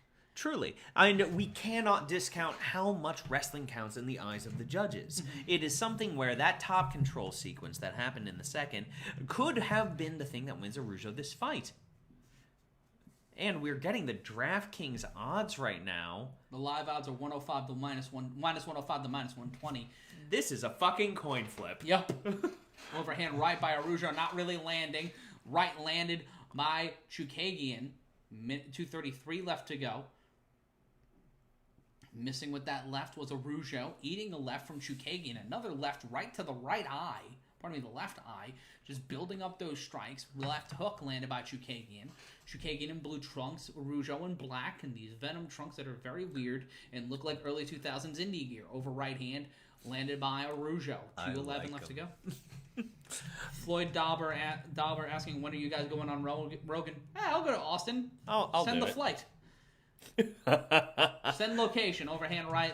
Left landed by Araujo. 1-2 uppercut combination landed by Chookagian. Brett Brooks says, I can't leave the state, which is somewhat accurate. Very accurate. That was that whole goat incident. Glock 1 saying Matt Ryan needs a Valium. Probably. I thought I'd win that fight. And an elbow attempt by Chookagian, throwing them pose like an early 2000s Rap City song. And 1:35 left to go. Araujo trying to just keep this here, trying to keep the lead, trying to walk out of here with the decision victory. Lands a left on the jaw. And yeah, that sequence towards the end of round 2 really switched the fight. It truly did, but also it is something that really exhausted Araujo. And a takedown attempt again by Araujo. Going for a waist lock and a knee to the face by Chookagian. Chookagian kneeing Araujo in the eye socket. But Araujo still standing, looking a little wobbly, eating a couple of more punches from Chookagian. Chookagian landing seemingly at will, but this late in the game, not quite having the power to be able to put Araujo away. Under a minute left to go. Both fighters looking to prove this is a win. And a kick to the body. Left hand by Araujo. 44 seconds left to go. Luda! And that's Araujo throwing another overhand left kick to the body, and then followed up by an overhand left by Chookagian. 37 seconds left to go in the round. Beautiful fight. This is honestly such a toss-up. Left combination followed by another right-left from Araujo. Chookagian right now, I feel, takes the third round, but honestly, the other two, I'd have to give to Araujo. It'd be 29. It'd be 29 to 27, 29, 28. 29, 28. How does one do math? I don't know.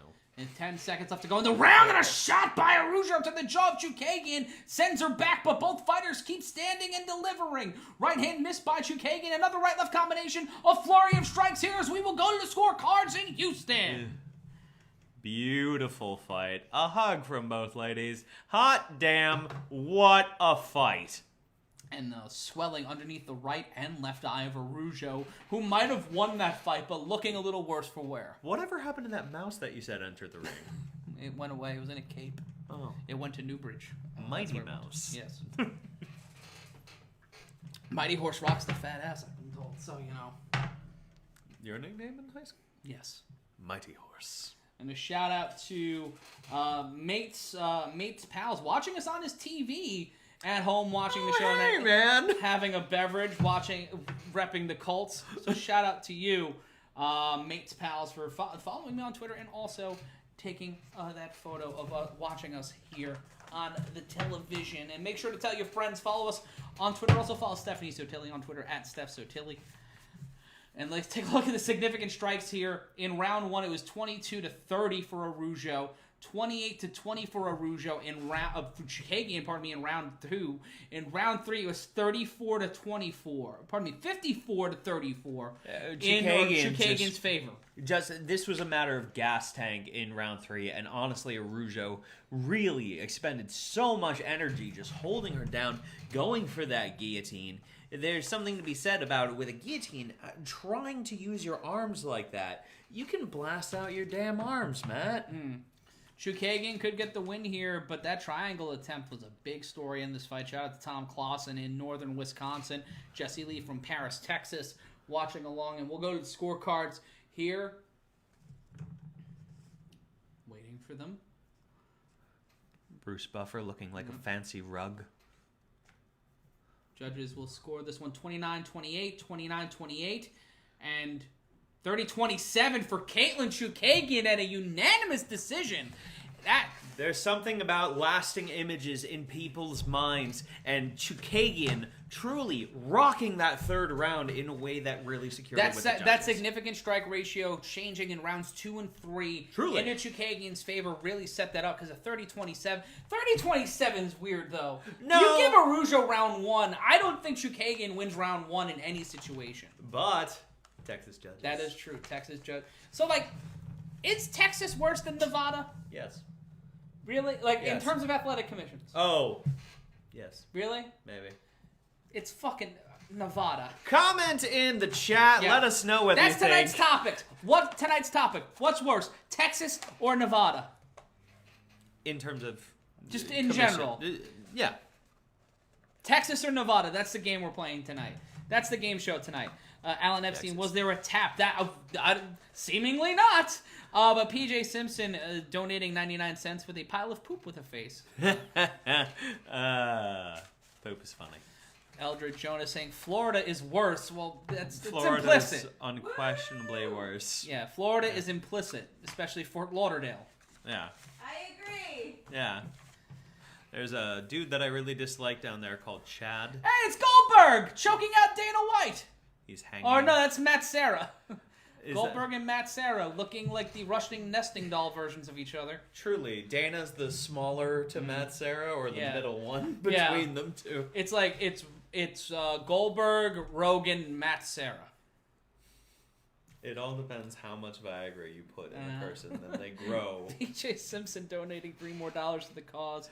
Thank you, someone picking up my hanging Chad reference. I appreciate you. Texas has the worst judges. Nevada is worse according to Trigger D. Yeah. I mean, it's hard to say. Nevada has had so many more fights, but Texas is... Matt Schnell. Yeah, getting ready for his fight coming up next against Rogerio Bonterin. Do you think he and Damian Maia go to the same barber? You have to. It's required. Yeah, it's required. It's a union rule. Oh, wait, MMA can't have unions. Brendan, you talk to the chat. I'll be right back. Ladies and gentlemen, I am presently drinking a Bistro Grande Pink Guava Banana Smoothie. It's a beer. It's a Berliner Weiss style beer. And if you go to Tavor, which not an official sponsor, tweet at them. Tell them to sponsor at Yelling on MMA Mania. That's the hashtag. And use the code that's purportedly above my head. I can't see it for whatever fucking reason, but check it out. Get some free beer. This is delicious. We've had a fantastic night of fights so far, with 2 back-to-back decisions that were absolute bangers. And actually, the first one wasn't a decision. It was the guy doing the Ric Flair flop. Ric Flair flop. Try saying that 3 times fast. I apparently can't. Coming up next, we have some truly fantastic fights. I'm personally really excited about our main event. The main event is one that I have gone up and down, backwards, forwards, and all around on, just trying to figure out who the fuck is going to win this. I don't think I've felt this even about a main event in years, kids. So please comment in the chat. Let us know who you think. I want to see what side we're on. As you can hear, Matt Ryan's return coming faster than a locomotive, baby. Matt. Yes. Has your mind changed on the main event? How you feeling? No, I'm still rocking with Chandler. Fine.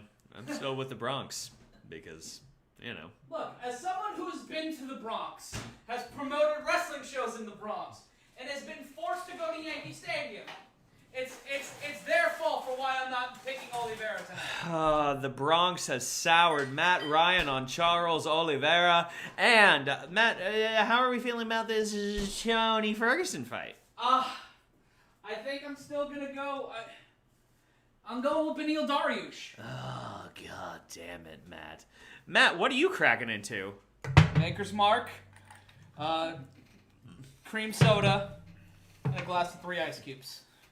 Good God. Steph, do you want any of this goddamn smoothie beer?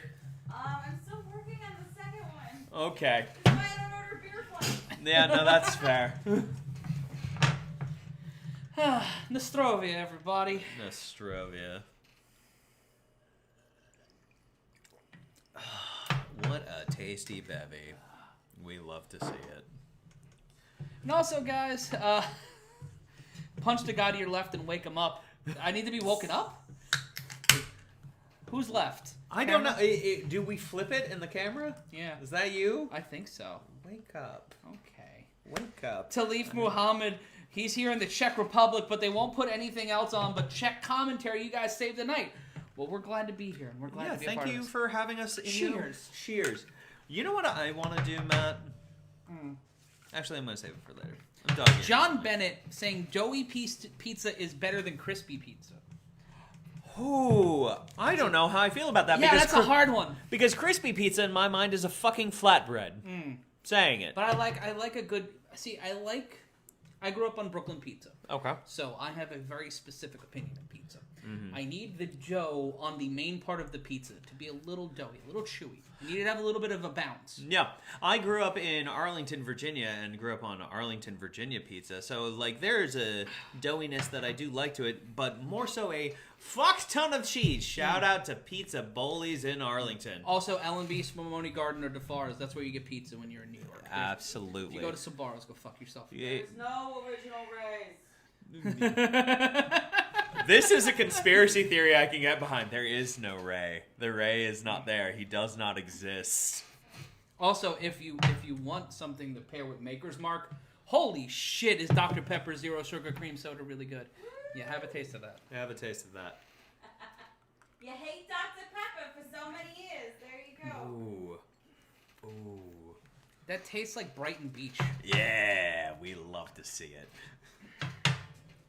Deep dish pizza is not pizza, by the way. No, it's casserole. And we love it, but also go check out the Jon Stewart rant on it. Yes. It's correct. Rogerio Bonterin, 5 first-round finishes. Finished 14 of his 16 wins, 11 of them by submission. But he's coming off of a knockout loss to Kai Kara France and Ray Borg by decision. Also, Eldred Jones, we're both vaccinated, and we've also been tested and negative. So, and we played a game of just spitting in each other's mouths from across the room. So that's not going to do us in. Indeed. But he's won his previous 4 fights, 3 by stoppage, 1 by decision. 2-2 in the UFC overall, though, man. Yeah. So that's kind of Wedge Fei Hong. Don't listen to fat people with long hair. Wow. I have moderate hair now. It's not long anymore. You so know, you can that listen dig. Lance had a lot of good ideas. Yeah, goddamn right. Yeah, that dig doesn't apply to you. Ha ha. Ha ha. I will aggressively laugh at whomever. Matt Schnell making his way to the octagon. He's 15-5 though, Brendan. His last fight was a split decision over Tyson Nam back in January. Prior to that, he was knocked out by Alexander Pantoja, which derailed a 4-fight winning streak that spanned from 2017 to 2019. There was a brief moment where my brain broke and went, he's 15? Yes. And then you finished the sentence. I was like, he's a very beardy and scary 15-year-old. Good God. But this fight coming up, it's going to be a banger. Let's talk about title implications here. How do you think these guys would be affected by a win in this situation before the co-main? Eyes are on them. The world is watching. They're on the goddamn pay-per-view, and they both seem to be doing quite well in their careers. What does a win mean for Matt Schnell? A win for Matt Schnell basically means raising the rankings. It's basically a fight where both of these guys are trying to stay alive. Like a win over Tyson Nam for Schnell, it moved him forward. Sure. Bonterin, this is like a redemption fight for him. Sure. Coming off of 2 straight losses against really high caliber opponents. Ray Especially Borg is no one to fuck with. Yeah, not at all. Is Ray Borg's nickname Psy? It should be. It should be. Though then Christine Justino might come after you. Yes. And I think she'd win, frankly. Derek Griffin, 33. Oh my God, I love that girl's voice. Is that Steph's you're referring to? I believe so, yes. Otherwise, I'm being misgendered. The fact that And it's all capitals makes me think he's sarcastic. oh no! Aw. I also could be getting misgendered here, Steph. So who's to say? C4 San Diego Either saying, or is not good. Either or is not good. this is a solid line. C4 San Diego saying, Brendan Soker looks and sounds like a regular at the TGIF inside a mall. I love their fucking potato skins. You best believe I regular those. You know they're doing a Luther Burger there now? Yeah. Interesting. For those who don't know, Luther Burger, you replace the buns on the donut, and the burger with donuts. Yes. Well, let's take a look at the tail of the tape. Schnell 31, Bonterin 29. Schnell 5'8", Bonterin 5'5". A 1 pound weight advantage, 1 pound over the limit is Bonterin at 137, Schnell at 136. Poor and form. A 3-inch reach advantage for Schnell, 70 to 67 of Bonterin.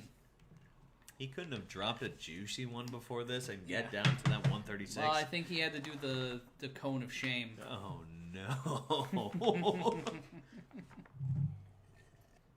The more you know.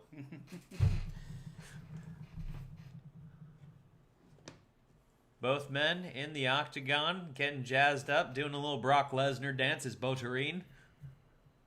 He's bouncing.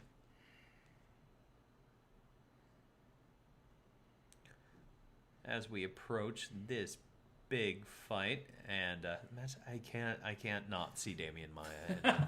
I fucking ruined myself. What the shit?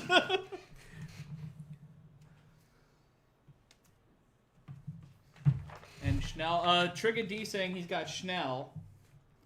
And that's a fair one. I think I'm going with Schnell here in terms of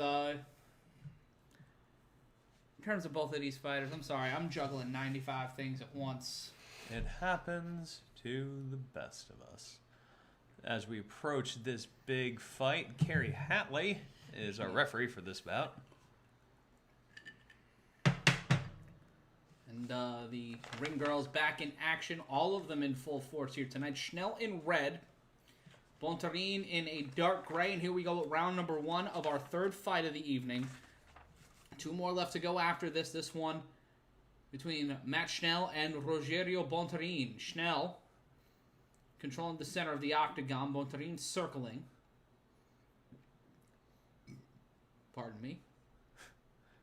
Feigning lefts is Schnell. Schnell looks so lanky compared to Bonterin. Like Bonterin is built like Mike Allstott. He's all like girth and like very built up. Body kick landing by Schnell. Truly, and I do believe that if this gets to a ground battle, I would give it to Bonterin, just with the way that he's built. Bonterin just circling around here. Low kick landed by Schnell to the knee of Bonterin. Finding the distance are both fighters presently. Pacing back and forth, Bonterin. Bit tentative. He is very tentative. Schnell approaching, but not throwing any strikes, trying to find a rhythm. Bear almost lands an overhand right from hell. Bonterin finding a way out of it, but keeping his hands up like this, kind of in this cartoon box. It looks like he's someone in Punch-Out, and not an effective boxer stance, and a low kick landed by Schnell. Honestly, just a really tentative round. I would not be surprised if the numbers are just shockingly low compared to the last couple fights. The amount of output in the first 2 fights were ridiculous. Absurd, even. And Schnell putting Bonterin closer and closer to the fence with 3:17 left to go in round number 1. And Schnell, Schnell what a wild left-right combination, landing 4 to 5 shots to the head of Bonterin, who landed in a solid left on Schnell, but then basically got pie-gouged like a motherfucker, but somehow Bonterin staying standing.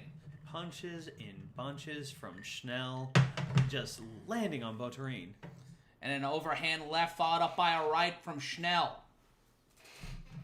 Bouncing around is Schnell with 2:45 left to go in round number 1. An overhand left and a solid right from Bonterin. Schnell getting hit again and takes a step back, but gets right back into the pocket, standing in the center, but yields it to Bonterin. Both men circling around, Big body kick. Landing by Schnell. Now feigning that left is Schnell with 2:21 left to go in round number 1. Overhand right by Bonterin does not land, but he lands a solid shot, and he needs a solid left hand from Schnell. Both of these guys throwing leather here in round 1, and there's a little bit of a cut over the left eye of Bonterin as he looks tentative, almost pressed up against the cage, and Schnell tried to lay on him, but nothing came out of it. Bonterin is throwing with such power, such popping of the hips, but maybe overextending himself, leaving himself open for Schnell. 150 left to go in round number 1 here in our third fight of the evening. That's Brendan Sokler. I'm Matt Ryan. Stephanie Suktilli is your moderator. All of the fat baby meandering around the studio. Schnell getting hit with a left to the jaw. Overhand right missing, and then another left. Schnell slips up but gets right back up. 91 seconds left to go in the round.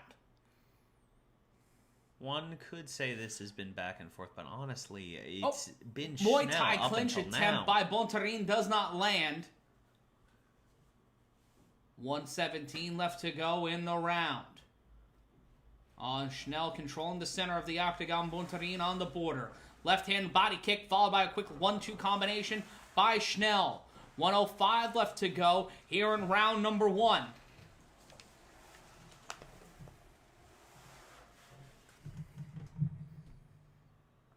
$55 seconds left to go.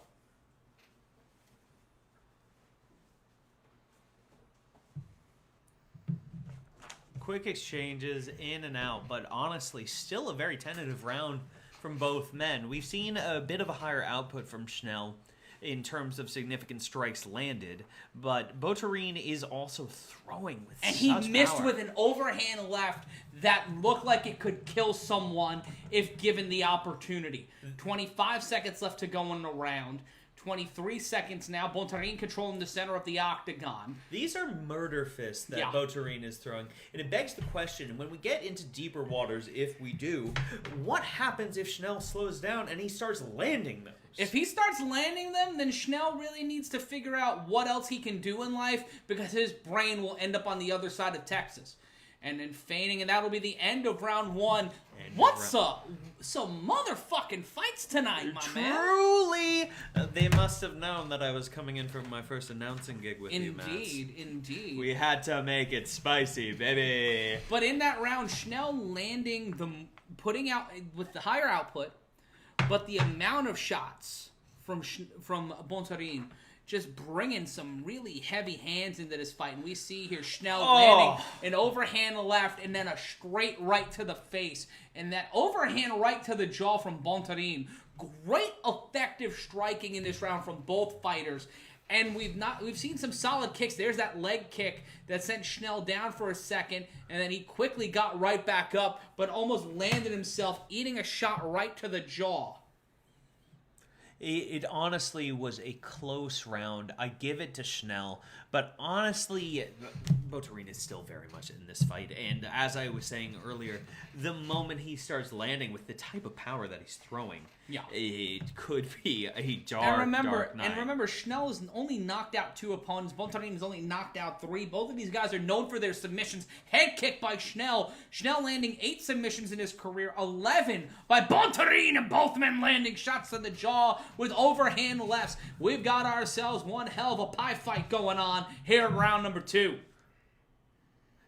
And Schnell and Bonterin both throwing, not quite landing. Bonterin with a leg kick. Both men circling each other, trying to find the strike. 4:28 left to go in the round. Overhand right by Schnell, not landing. And in the chat, Mad Marcan saying, dude, boy has hands fast as hell. And Jonathan Roncone is right. This is a slobber knocker here. 4:10 left to go in round number 2 of 3. Who the fuck is this guy? Well, Scott Johansson, that's Brendan Sokler. I'm Matt Ryan. We're calling the action for you here on Combat Culture and across the Combat Culture Network, thanks to SBN MMA. And 3:55 left to go. Oh, big body shot by Schnell. Right underneath the ribs. I think that's where the liver lives. Rough. That allegedly is. Rough. Big leg kick by Bonterin, but he gets tagged coming out of there. And Rockin' Soccer Robots from Schnell. He got caught by Bonterin. Left, right. Training that move since he was a youth. Mad Mardigan. There we go. Sorry. Mad Mardigan. Standing in the center of the octagon are both fighters. Bonterin kind of doing the left-right, like, I'm going to throw punches. Didn't really land there. And Bonterin slipped when he was trying to feint punches and eats a right hand from Schnell. Big left hand from Bonterin, though. 3 minutes left to go in the round. And another left from Bonterin. Standing in the center of the octagon is Schnell. 2:50 left to go in the round. Feigning left and an overhand right from Schnell to Bonterin. That slowed down significantly in this round. Missed by Bonterin with a shot to the body. But the pace is slowed. It's an opportunity for Schnell to really kind of reassess of where he's going. And Bonterin to find a game plan. Overhand right, left, missed by Schnell. Bonterin landing one. And a quick combination and a shot to the jaw that almost devastates Schnell. And Schnell getting right back into it in the pit. It is fucking a Lamb of God show with the amount of thrashing and bashing between both of these fighters. My God. A little bit of a wall of death betwixt the two as they are both throwing way more significant strikes than they did in the first round, seemingly. Yeah, the significant strikes are there. The flurries of strikes and Bonterin with that left. Finding their range and truly getting rid of much hesitation, they are both going for the fences. And by the fences, I mean their faces.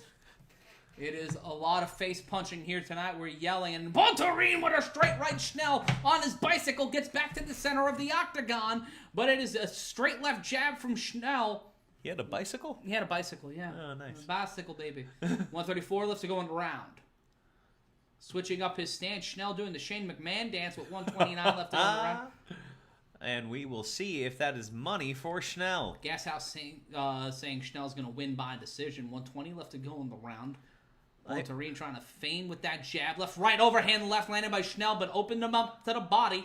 And Bonterin landing solid strikes on Schnell, trying to go for the Muay Thai knee. Schnell finds a way out of it, and both men have hit the gas pedal with 105 left to go in the round. That was nearly the whole goddamn fight. Schnell showing his toughness, showing his chin. Bonterin almost came in and stole it, landed a solid overhand left with 53 seconds left to go.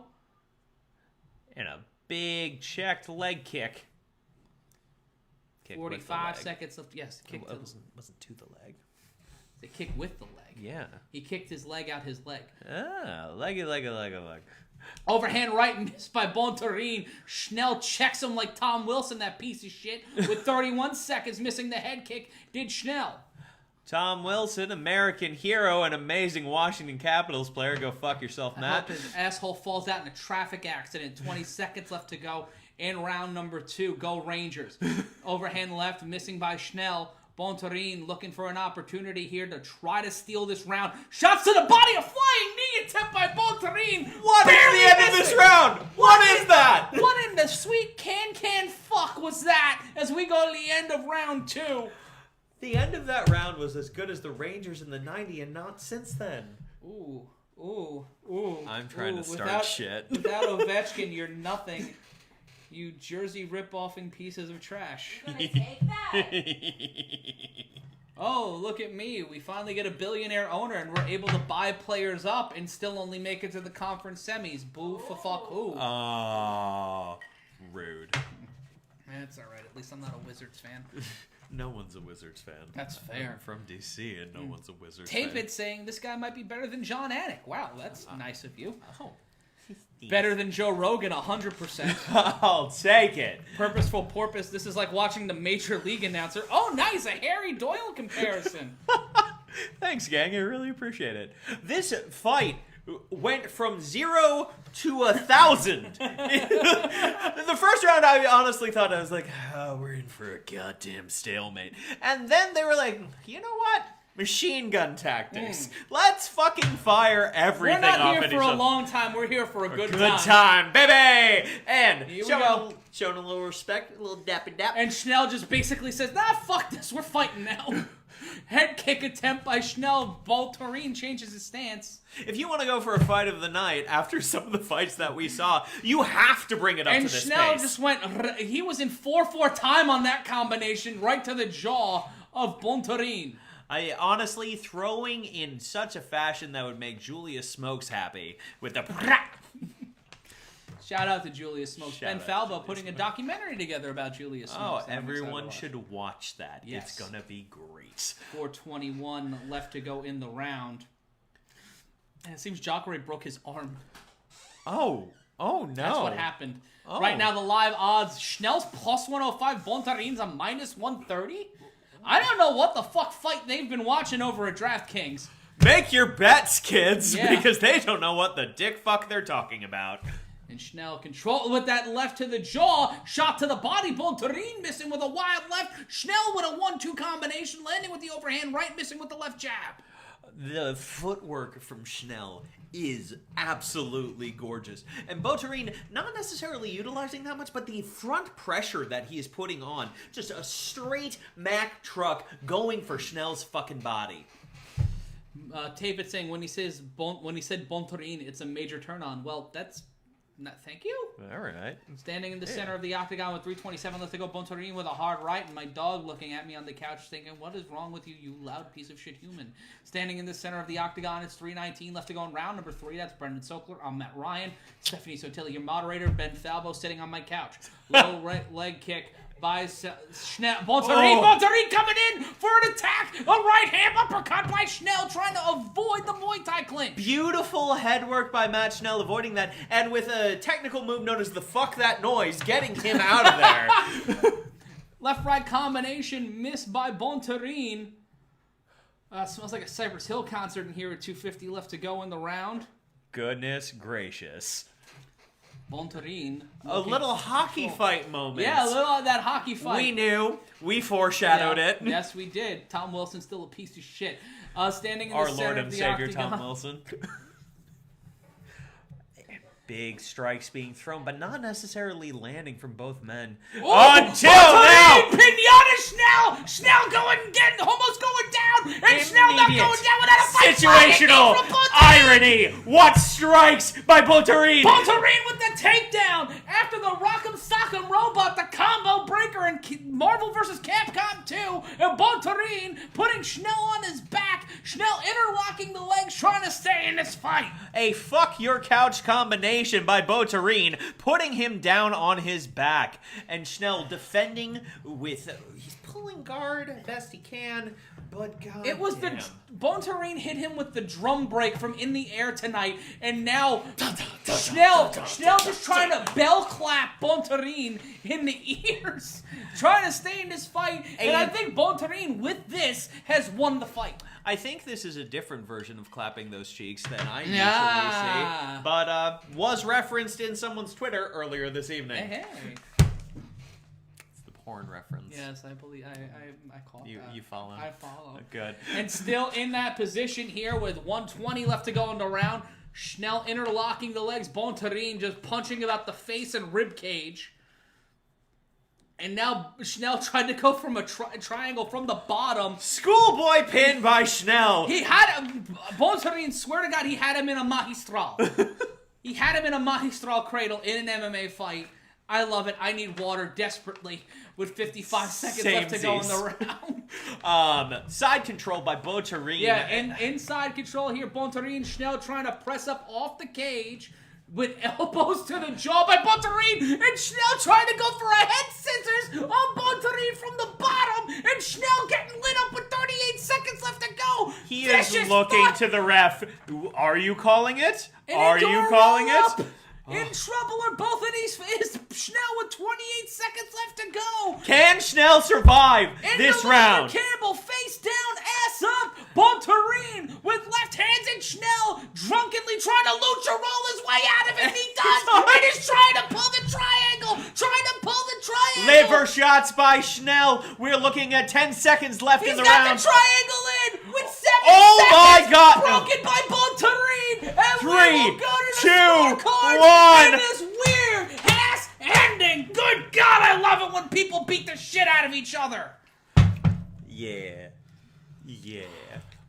Good stuff. And we're honestly a little bit dehydrated after such a fight, such output by us, not necessarily the people that you saw on I screen. think I need new pants.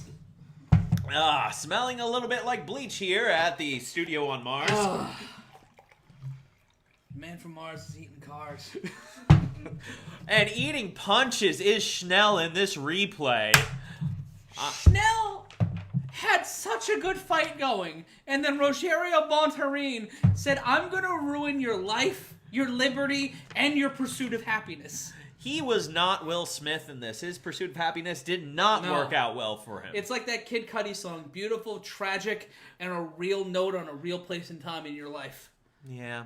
And a great song to listen to on Mars, where we are apparently coming to you from. I'm going to piddle.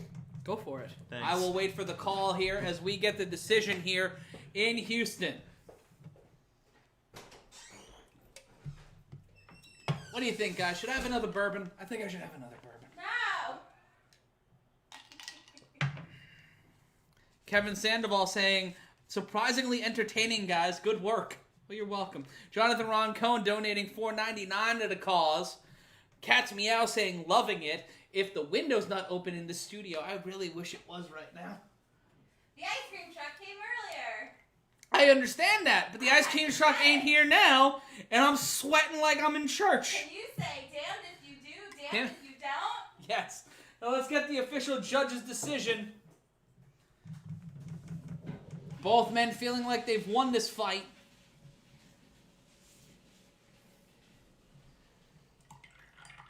And we will go to the scorecards here. After 3 rounds, we go to the judges' scorecards for a decision.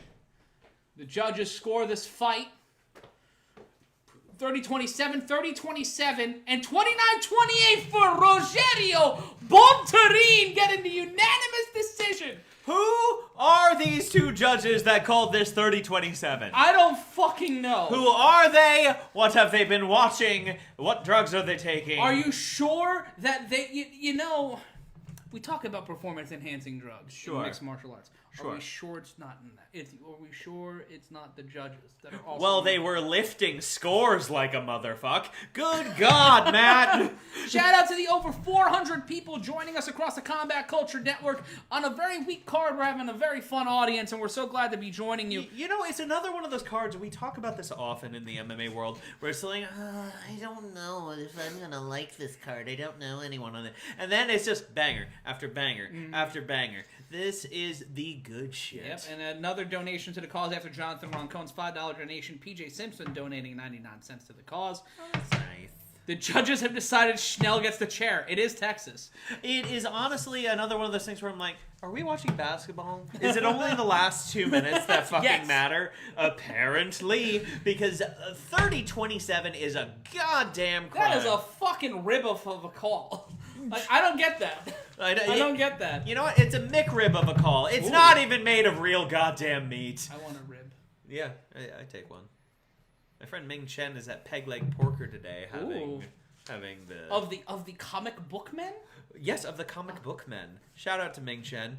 Yeah, what a fight, gang. So, what does this mean for the winner of this fight right now? Well, Rogerio Bonterin has basically saved his job in the UFC. A redemption fight and a contender for fight of the night, I'd say.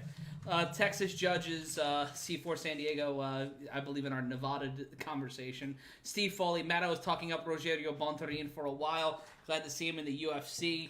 Chuck Liddell, future celebrity boxing judge showing up in the audience. I know him from nothing else. Yes, nothing at all. Cat's Meow last week, so boring. This week, awesome. Well, we're glad we're awesome for you guys. Aw, thanks, babe. We have fun here. Brandon Torres, boxing is dying. I agree with the decision, just not the numbers they are giving. Cody M.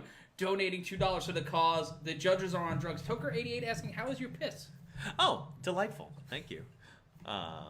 Yeah, no. And it was almost as good as this co-main event is going to be. Beneil Dariush versus Tony Ferguson. What a great fight. I knew you were trouble when you walked in. Oh, No. fuck me. No. No. I don't know the rest of the fucking lyrics. Oh. Hi, Dan. It's nice to meet you, Dan. That's Brendan. Oh, This is it's Brendan. Blondie this time. Hello. Hello. Yeah, my fucking phone out of the shot. My assistant's an idiot. Oh, God. Is that a new assistant? Hi, Dan. Do you... Like, Oh, COVID, Dan! Put your hand in my mouth. It's I'm been not a putting- long Dan, are you time. even fucking vaccinated? What is that? Oh, God. What does that mean? Have you not known what's going on with COVID? Who's that? Oh, What team is he on? God damn it. Oh man. God, this your dog is killing me currently. oh, Do you want a shoe? Dan A. White's shoe is being chewed on by Olive right now. But Dan, how are you? We haven't seen you in months. No, not good. I'm destitute. You're destitute? Yeah. Where are you living? In a trunk. Oh, What kind? no. Like a steamer trunk? Or No, like one of those old 20s trunks that that's like- a steamer trunk. like they put on the Titanic. Yeah. Why Yes, are you sir. living? Well, you are a puppet. Wouldn't you be living in one of those? I deserve the best. So, you know how everyone invested in this Doja Cat coin, Dogecoin. whatever that Dogecoin. fuck is? Yeah. Yes, Dogecoin. No, I did not do that. What Oh. did you invest in something else? I thought it'd be good to open up a bunch of Virgin Mega stores. Oh, no. Daniel. No one informed me. Daniel, physical media is at an all-time low. Yeah. I know that now. How much Give me money? Some of that liquor. No. Ah. Oh. Ah. Be careful about that. We don't want you getting too drunk on air, Dan. PJ Simpson saying destitute. What do we get for $10? What do we get for $10, Dan? How does that make any fucking sense? I said I'm destitute, not a prostitute. I Is that what he sometimes meant? get those confused. I know. I think he means how he would give you $10, but what would you give him? If You know what I'd give you, big boy. Apparently foot stuff, according to Olive the Fat Baby. Follow Olive the Fat Baby on I'll do Instagram. foot stuff, it's fine. If you like having a few pairs of socks on your feet. Edson Barboza, possibly a I candidate made for out of weird foot stuff tonight after his I bleeding made ankle. out of felt. Dan, Dan. so God damn it, Dan. what do you want to tell the people as we get ready for our our co-main event? I got really depressed because I said, "Oh, Elon Musk is on SNL and everyone's gonna make money." You know, I watched him and I haven't seen a more awkward situation than when I flashed my penis at the Roosevelt Field Mall.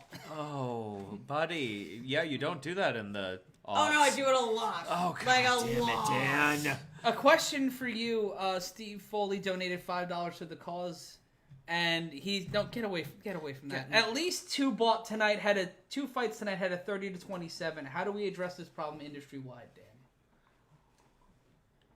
What? Dan, have you been watching the fucking fights? No, what are fights? Oh, God damn What it. is this? Dan. I thought this was. Where's the slap boxing?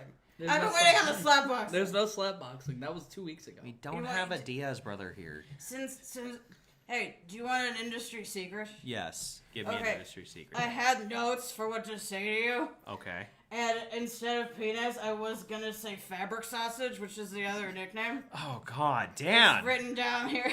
Uh, You want to hear the rest of the names I have I guess it's... for my lovely fabric sausage? Yes, tell me the rest. What is it? The Unraveled. Oh, no. If you're a gamer, you get that one. Okay. My Muppet Mule. Ah! My Felt Fuck Sword. That's my personal favorite. Yeah, no, that's pretty good. My Jim Henson, very popular with the ladies. Okay. Shout out to Eddie G from Paris, California, and I'm sorry. I guess it's better that you're addressing that you have felt dangly bits than the disturbing image of you being all felt and then having human dangly My bits. Privilege, that's one of them. Your Dana White privilege. My Your Dan- my Dan Dan A. A. White White privilege. There we go. Jesus got manners. My Yarn Needle, Pinocchio's Nose, and my favorite, the Watergate.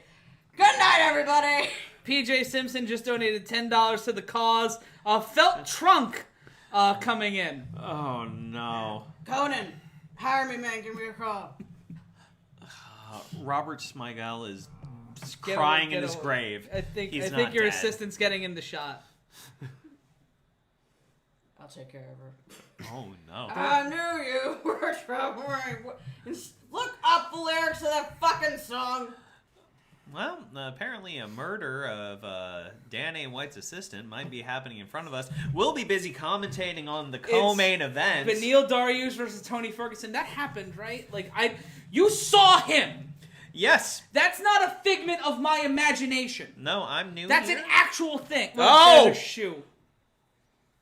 It's like you come out of that dream where you're holding Yeah. something, and then you're holding it. Yeah, it seems like Dan's assistant was very popular for certain things. And their pants. Oh, Again. no. Oh, Dan! Again, I see the felt fuck sword. They're child's pants. It's bigger and smaller than you'd expect. Do I fold these? That had such heft. What the fuck was that? What the fuck? Was that a shirt? Is that dignity? Dignity costs about $1. There you go. I got. We should make that a thing. And that almost took my drink out. Oh God! No That more was- throwing things. Stop throwing things, you Oh. fucking puppet asshole! Only people who should be throwing things are the people throwing hands in the octagon. Yes. God! It seems certain people have found the kasabas. That there were certain parts of Dan's assistant that have become beloved. Oh no. It's honestly very distracting out of the corner of my eye when there's a naked octagon. Naked? Ah, Jesus. But we have a fight coming up. The co-main event. Tony Ferguson. Over 400 people watching us across the Combat Culture Network. Hi, gang. Brandon Torres saying, imagine if Charles Oliveira calling out Khabib. Cat's Meow saying, how about throwing money at yous guys? Well, you can hit the, you can do that. Press the button. The super chat button right there. Yeah, just press the button. Throw us all the money. I'll unbutton a button for everyone.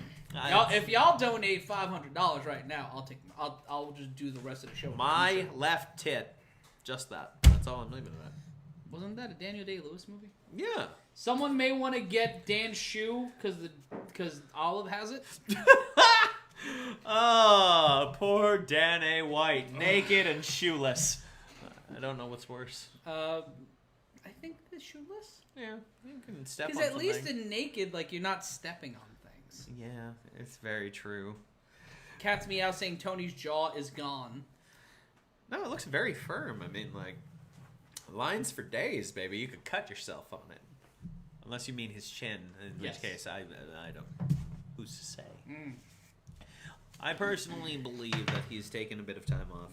He's gotten his head straight. I think we are in for a fight with the old Tony And Ferguson. Sean Pick asking a really good question. Which is? Will the audience be the curse breaker for Ferguson? That was a thing talked about in the chat. Hold on! Before we get to that, Jonathan Ron Cohn, my man, has just donated $50. You gotta unbutton that button, big man. I'm going for $2, baby. I mean, $50. I'll do two too. Why not? You can just see a bunch of mediocre Irish chest hair. Ooh, ballerina moment here with the tutus going on, and as Beneil Dariush getting just what the fuck do they put on the? Is it Vaseline? Is it Vaseline that they put on the? Yeah, getting vassed up. Got your vass. I've seen that happen in street fights before in my neighborhood growing up. Really? Two women got into a fight and they Vaselined each other up before the fight. What? It was weird. Yeah, the amount of eye contact is really what made it strange. Yeah. But thank you, Jonathan Roncombe. But yeah, the audience for Tony Ferguson is a huge indicator. Like, that's a Tony Mania may be running wild here. But let's not fade Dariush. 6 straight wins is his biggest fight to date. He's been knocked out 3 times now. Okay. That's the problem. He's chinny. He's got the propensity to be chinny. But how recent are those knockouts? Let's talk about it. Tony's losses are recent. How recent are Dariush's? They're quite a while. 6 straight wins. 6 so straight automatically, you've got a bit of a problem right there. When you have a man streaking like this, unlike Dan A. White, but streaking in the octagon, you can really say momentum's on his side. And like WWE loves to talk about, that Big Mo is really important. It certainly is. Only 7 of his 19 fights have gone to a decision. So, Wow. For Dariush. And those are the only times his fights have gone to a 3rd round. So we have 2 absolute finishers coming into this fight. What's your odds it goes to a decision? We've had enough decisions tonight. I'm over it. I'm calling it. This gets called. Dariush has 5 first-round finishes in the UFC. Good God. That's impressive, ladies and gents. That's fucking crazy. Yeah, Olive caught something, by the way. Studio staff. The studio staff, the dog has something. Just like Tony Ferguson appears to have something in him. I would dare say it's swagger. Yeah, he's walking with a confidence. That he is walking, and he's doing a little bit of the road dog shake, rattle, and roll. The Dusty Rhodes setting up for the bionic Getting elbow. up for the bionic elbow, baby! And doing the Tony Mania. Oh, we love to see it. This is a man who really does not appear to be having confidence issues right now. No, he is ready to go. Cat's Meow saying someone needs to have "Why Can't We Be Friends" as their walkout music. I would really love just a blood feud in MMA where that's what they come out to. Give me Chuck Tito 4. Tony Ferguson is just dapping people up and just trying to take off his clothes at the same time to get into this fight. Personally, I try punching people's fists whenever I take off my clothes. It's been a tried and true method to not get out the door in the right time. That's Brendan Sokler. I'm Matt Ryan. TC Dago saying Dariush is the man tonight. A motivated Tony better be ready. And dapping up his corner with their secret handshake.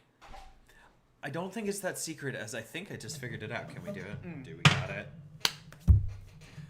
We kind of got it. I was facing the camera. I was trying to do it. Fun. Former interim UFC lightweight champion, tied for the 3rd most finishes in lightweight history with 10. 4th most significant strikes, in UFC lightweight history with 1,070. That's a lot. That's dumb. He had a 12-fight winning streak. His last 2 wins were TKOs by the corner and by the doctor. And you know who those were against? Anthony Pettis and Donald Cerrone. You know, a 12-fight winning streak, then to go on a series of losses. One could call him the Jacare Souza of the lightweight division. Yeah. Cat's me out saying, could you guys pass a sobriety test? Nope. Maybe. Is it written? I don't know how to write anymore. Oh, fuck. And here we are at our co-main event. It's Tony Ferguson versus Beneil Dariush. The odds right now, Ferguson is a plus 130 underdog. Dariush is a minus 160 favorite. That is interesting odds. Marathon Refrigeration joining us. Good to see you back, old friend, donating $5 Canadian for the cause. That's cool. Some loonies and toonies thrown our way. We love Have you ever dealt with Canadian currency? Yeah. It's fucking weird. You know, I'm bad with money normally, but good God, when we get Canadian, I do get frisky with it. Let's take a look at the tail of the tape. Ferguson 32, Dariush 32. Ferguson at 5'11", Dariush at 5'10", both at 156 pounds. But the reach advantage. Tony Ferguson has a 76.5-inch reach to the 72 from Beneil Dariush. I mean, with that type of reach, he can get around him. He can reach around him just significantly. He can reach out and not only touch Faith, but punch him in the fucking face. Yeah. And that's the type of reach around Tony Ferguson absolutely loves. We get paid to do this. We do. I don't know if that's good for us, bad for them. I think it can be both. Why not both? Dariush fighting out of Yorba Linda, California, which is also the hometown of Richard Nixon. So I don't know if that's a good thing or a bad thing. Well, he might just steal the decision here tonight if it's Araujo. like any of those 30-27s we saw Good tonight. criminy. Dariush. The salt and peppery is Dariush, looking like a youngish George Clooney right now. Dylan Kersey saying, if you're reading this, don't ever study for a drug test. You don't study for a drug test. You go in and fail like a man. Jonathan Roncone has $500 on Tony Ferguson. That's a lot of money. All right, if you get that 500, I want like 10%. You know what? If you get that 500, I want 1.2%. Just donate to the cause. Like 520. Again, I'm really not good with numbers. I mean, that's fair. Benny D looks like Michael Scott. I'll take it. Private, yes sir, saying you guys are the absolute best, hilarious. Thank you. I love Mike Beltran. Some of the best facial hair in mixed martial arts. Best facial hair in American society. A goddamn treasure. And now I can't unsee the Michael Scott comparison. Yeah. God damn it, it's the ears. Looking like when he returned in the series finale. I predict that this will be good. Spicy take. And we start with round number 1, Ferguson and Dariush meeting each other in the center of the octagon. Dariush controlling the center of the octagon now. Left hand landed by Dariush. Feigning a kick was Ferguson, throwing 2 straight rights was Dariush.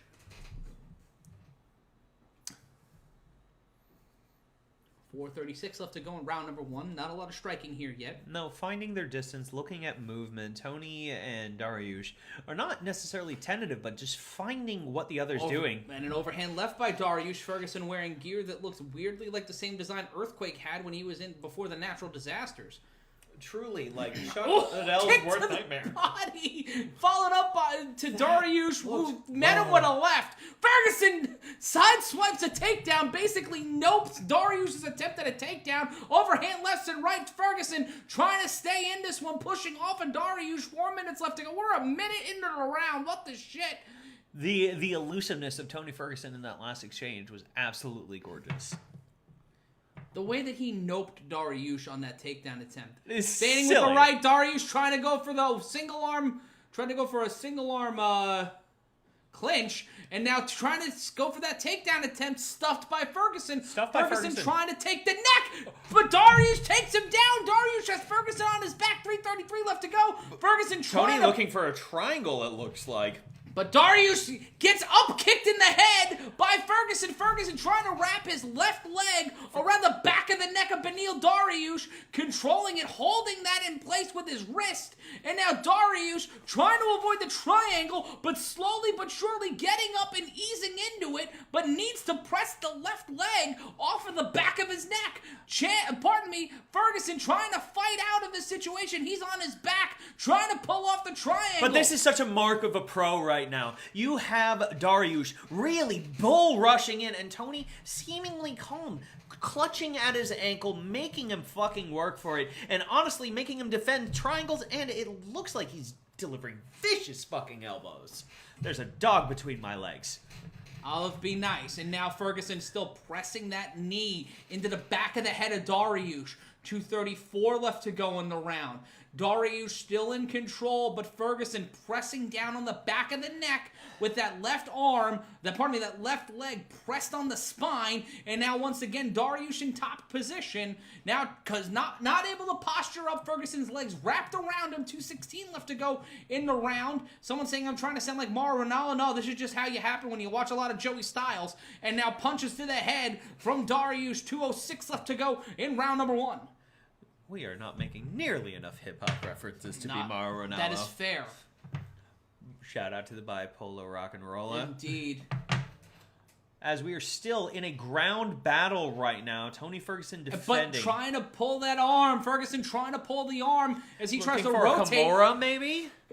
looking for a Kimura, but Darius still in control. Ferguson trying to break out of it in a variation of side control in a pseudo-fetal position was Ferguson until he's back on his back again. Truly an amazing defensive game by Ferguson, but also a clinic of top pressure by Darius. This is a war that, if you are a grappling nerd, this is the business. Yeah, 1:21 left to go in round number 1. Ferguson on his back. Trying to go for side control is Darius. Beneil Dariush using his wrestling here to control and slow the pace of this fight down. And now, in what can only be concerned as the S-ing yourself off pose, Ferguson tried to get out of it, tried to get back up, but Darius controlling Ferguson from the ground in a what would it be if Ferguson and Khabib actually fought comparison. Darius controlling from the top, trying to control and dictate the pace of this fight with his wrestling and slow down Tony Ferguson. Tony Ferguson has been stymied here, even though he's put up fantastic effort. He is grinding here to avoid being stopped by Darius, who has been landing some solid punches, has slowed the pace down, and has controlled this fight so far in round number 1 with under 30 seconds left to go. Under 30 seconds left to go, and I honestly think when we go into round 2, this may be a similar thing with a women's fight, where Darius has expended so much energy trying to keep Tony Ferguson down, and the economy of movement, the general ease that Tony Ferguson has dealt with, he might burn himself out, And man. Brendan, I don't know if you saw that, over 3 minutes of control time from Beneil Dariush so far. Yeah, I might give the round to him. Yeah. Now, you got it. It's a 10. Is it a 10-9 or a 10-8?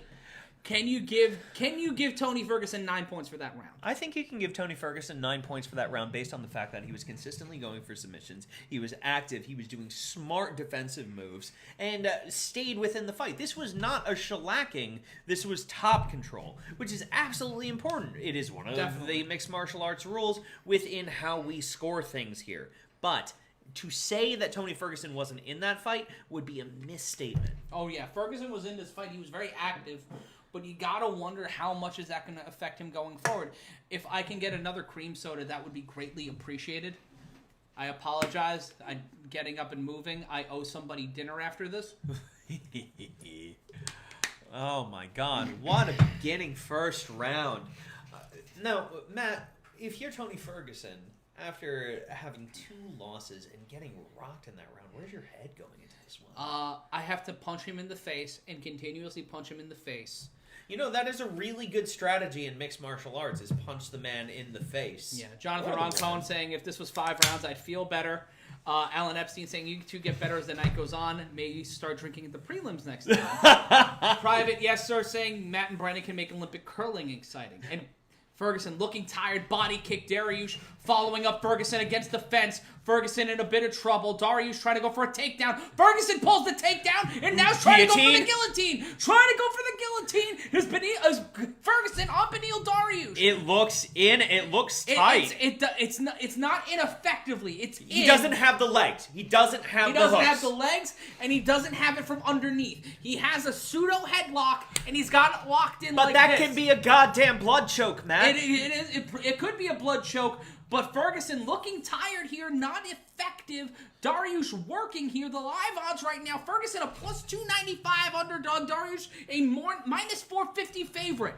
Dariush slowing down, not moving, trying to find it. You can see him breathing heavily with 3:55 left to go. This is an effective move. We see it in professional wrestling a lot with the headlock or sleepers being able to take away a lot of energy and being sapped. But within the context of this, it is based off of that. It is something where if you lock in a hold like this, it saps you. It slows down the fight. And it allows Tony Ferguson to get his legs back. But Ferguson now basically in the fetal position. Dariush in a semblance of side control, trying to pull out of that submission. And Ferguson having to work here as much as Dariush. But I would still rather be Tony Ferguson in this position than I would Dariush. It is something where Dariush has escaped the headlock. Yes, he escaped it. Now trying to go for side control. Ferguson trying to use his legs to maintain position. Has wrapped him around Dariush's back, cradling him like a baby Bjorn, but from the bottom. Dariush trying to swing his way out of it, and he does. Trying to posture up as Dariush, going left and right. Oh my God. What? And Dariush postures up, trying to get up to a vertical base, and both men undulating at each other like the many arms of Vishnu. This is truly a beautiful semblance of ground control. Tony Ferguson trying to fight from the bottom, throwing elbows and slapboxing the ears, really trying to discombobulate. Let's take a look at ground strikes. 12 by Ferguson, 28 by Dariush. Oh my goodness. I'm feeling a little skeptical for my friend who bet $500 on Tony right now. Yeah, Jonathan, brother. Sending our And love. Ferguson trying to go for the choke again. $5 donated by Matt Kirschbaum. Shout out to you, man. Thanks, Matt follows me on Instagram. Always a good conversation on the IG. Dariush has the head. Could be flipping over. If he can get to a side, he might be Both men up, but Ferguson trying to go for the choke again. Dariush scrambles out of it, puts Ferguson on his neck, tries to take the backs, tries to spin Ferguson on top. Ferguson reverses it. Leg bar? Now a knee bar attempt. A figure four. That's a fucking Texas. That's a reverse figure four. Dariush or Ferguson has them in a fucking figure four. Their legs are spaghetti. What the shit is this? Who's got it? Oh, heel hook by Dariush. Dariush has the heel hook. Ferguson trying to fight out of it. Tony Ferguson does has only he have it once though? in his career. Does he have it? He doesn't, because Ferguson trying to kick using the back of his ankle, basically using his heel to pile in. To quote Burt Ward, holy fuck balls, Batman. That was quite an exchange. 1:15 left to go in the round. That's Brendan Sokler. I'm Matt Ryan. We're both a little pissed. And it's 1:09 left to go in round number 2 as Dariush and Ferguson piling each other on here in the second round. My God, what a second round. And Dariush does not appear to be slowing down. Nope. Which really contradicts everything I was saying in the beginning of the round. Yeah. You kind of fucked yourself there, pal. I really That's why I do did. the play-by-play. Gives me an even keel. Dariush inside a variation of side control. Ferguson wrapping, grapevining the leg of Dariush with both of his legs. We're seeing really beautiful top control exhibited by Dariush as he has exhibited the entire round. This feels Khabib-esque. This feels smothering. I said that. This is what we would have seen in Ferguson versus Khabib. Yeah. It is a type of smothering. The ground and pound, while there is a discrepancy, I mean, Khabib probably would have been like, 600 strikes I throw on the ground. But Dariush, nothing to scoff at. To control Tony Ferguson on the ground like this, it's something. And Dariush on top with 3 seconds left to go in the round, back into side control. And good Lord goddamn. You have to feel for Tony Ferguson in this moment. He's coming in after 2 losses to straight killers, mind you, nothing to take away from him. But that type of control when you are breathing that heavily underneath the prowess of someone who's just out grappling the fuck out of you, it's hard to be entering in a third round feeling like you have shit to say, particularly with your fists or your legs or your elbows. He hits with a lot of things, is my point. People are suggesting a round clock. That's something we might implement in the future. That might be hard from us here on Mars, but we can try to work that out. You know, I'm really impressed with our internet connection here in that we are commentating this in real time from Mars. Yes. Okay, heading into this round, is it tied? No. Dariush is winning this fight. It's 20 to 18. This would be 20 to 18, would you say? It is something where if we end up with a fight where they say it's 27-30, I wouldn't be mad. Yeah. As opposed to the previous two. But you can't count out Tony Ferguson. The man has won against crazy Shout top out level. to all 700 of you psychopaths watching us here as we enter third round. The third round of tonight's fight. Left-right combination. Dariush landing with 15 seconds into the round. Ferguson looking tired. Getting a shot to the body. A leg kick to the body as Dariush trying to take control. Trying to rain blows upon Tony Ferguson. Feigned the takedown, went for a left. Dariush fumbled, and trying to go for the takedown again. Ferguson doing a yoga pose to try to stop that. A little bit of up dog to try to block that, and a big slam! And Ferguson posting off his neck to try to get out of this, trying to do a neck bridge with 4:17 left to go on the round. Both of these men trying to keep the momentum Kurt going. Angle wishes he could. He can't. He can't. He broke his neck. 7 times. Oh, good God. He won an Olympic gold medal with a broken freaking neck. Steve Foley, he's basically saying 30-27 is justified, unlike the other 2 fights we saw tonight. Correct. With some fakakta judging. It was shenanigans aplenty, and I didn't like it. Unlike what I imagine this will be scored by, but it's Texas judges. Someone could give him a 28. I don't know. Maybe he won that round from lying on his back and not doing much. Not dying. And now the tender love and care position from both fighters as Ferguson's feet pressed up against the octagon. Dariush looking to eventually get a tombstone pile driver if he can get to a vertical base. It looks like the after effects of a Canadian destroyer. Truly, this is a north-south position, and right now Dariush is not finding much. But neither is Ferguson, who is still on his fucking back. Strike lightning. Tony, the type of guy to purposefully lose to test the judge's scoring system. Oh no. Let's hope not. I mean, Tony's crazy, but he's not Diego Sanchez crazy. He was also the guy that was in contention to work with me tonight. Diego Sanchez? Yeah. Oh, wow. Joshua Fabio wanted me to punch him in the throat, and I said no. That's nice of you. He might use the force block for that. Not much happening in this grappling exchange. Trust me, when we're making Joshua Fabio jokes, there's nothing going on here. Side control from Dariush, 2:34 left to go in the round. You can trust when we're dicking around, so are the goddamn fighters. Mm-hmm. And in that side control position, Ferguson, his feet pressed up against the fence while the left foot is, the right foot trying to find a way out of it, an interlock around the leg of Dariush. Dariush driving his elbow and his forearm into the throat of Tony Ferguson. Jesus, if you were breathing hard from getting grapple fucked to death earlier, try a fucking forearm on the throat. Also, Marvin Vettori versus Israel Adesanya, the next UFC fight on UFC 263 on June 12th. That's good. That's going to be fun. Yeah. North-south position again. Ferguson on the bottom. In control is Beneil Dariush. In control here. 10 minutes and 6 seconds of control time from Beneil Dariush so far. This should scare everyone in the fucking lightweight division. Yep. There is another wrestling king coming for the crown. Beneil Dariush should face the winner of this fight. Or at least Justin Gaethje. You know what? I want to see that fight. I want to see Justin Gaethje versus Beneil Dariush again. I think they fought before. I don't know. I'm tired. It's been a minute 13 left to go. Dariush It spins it around. Tony tried to pull a knee bar. Now Ferguson back on his back, trying to pull a triangle from the bottom. Let's see if Tony Ferguson can Anderson Silva his way out of this goddamn fight.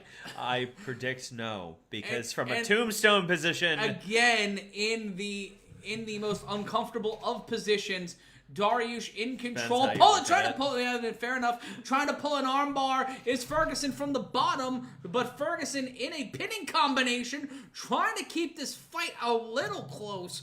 But it is a long, long night for Tony Ferguson, who is not the man we used to see inside the octagon. We were thinking the fans would drive him through, but Beneil Dariush with 26 seconds left to go. Remember when I had predictions and they were all wrong? Mm-hmm. Yeah. But we still have 18 seconds left in this fight for and Tony there is Ferguson. Still hope. As long as there's time on the clock, Tony Ferguson has a shot. The former interim lightweight champion looking not like the man we used to see, not the man who had that 12-fight win streak. Elbows from the bottom from Ferguson, and this will go to the scorecards again, Brendan. Second straight fight to go to the judges. I got Ferguson. I don't. No, it's 30-27. If it's not 30-27 across the board. I would not be surprised if someone scored one of these rounds a 10-8. That last round could have been a 10-8. Yeah. Because what I said about round 2 with Tony Ferguson really intelligently defending, I don't think he had gas in the tank to be defending in such a way. No. This was a one-sided ass whooping. And shout out to Brendan Torres, who said, did you know the UFC 262 is on the same date as a TikTok versus YouTube boxing card? Well, my will to live died a little bit in that moment.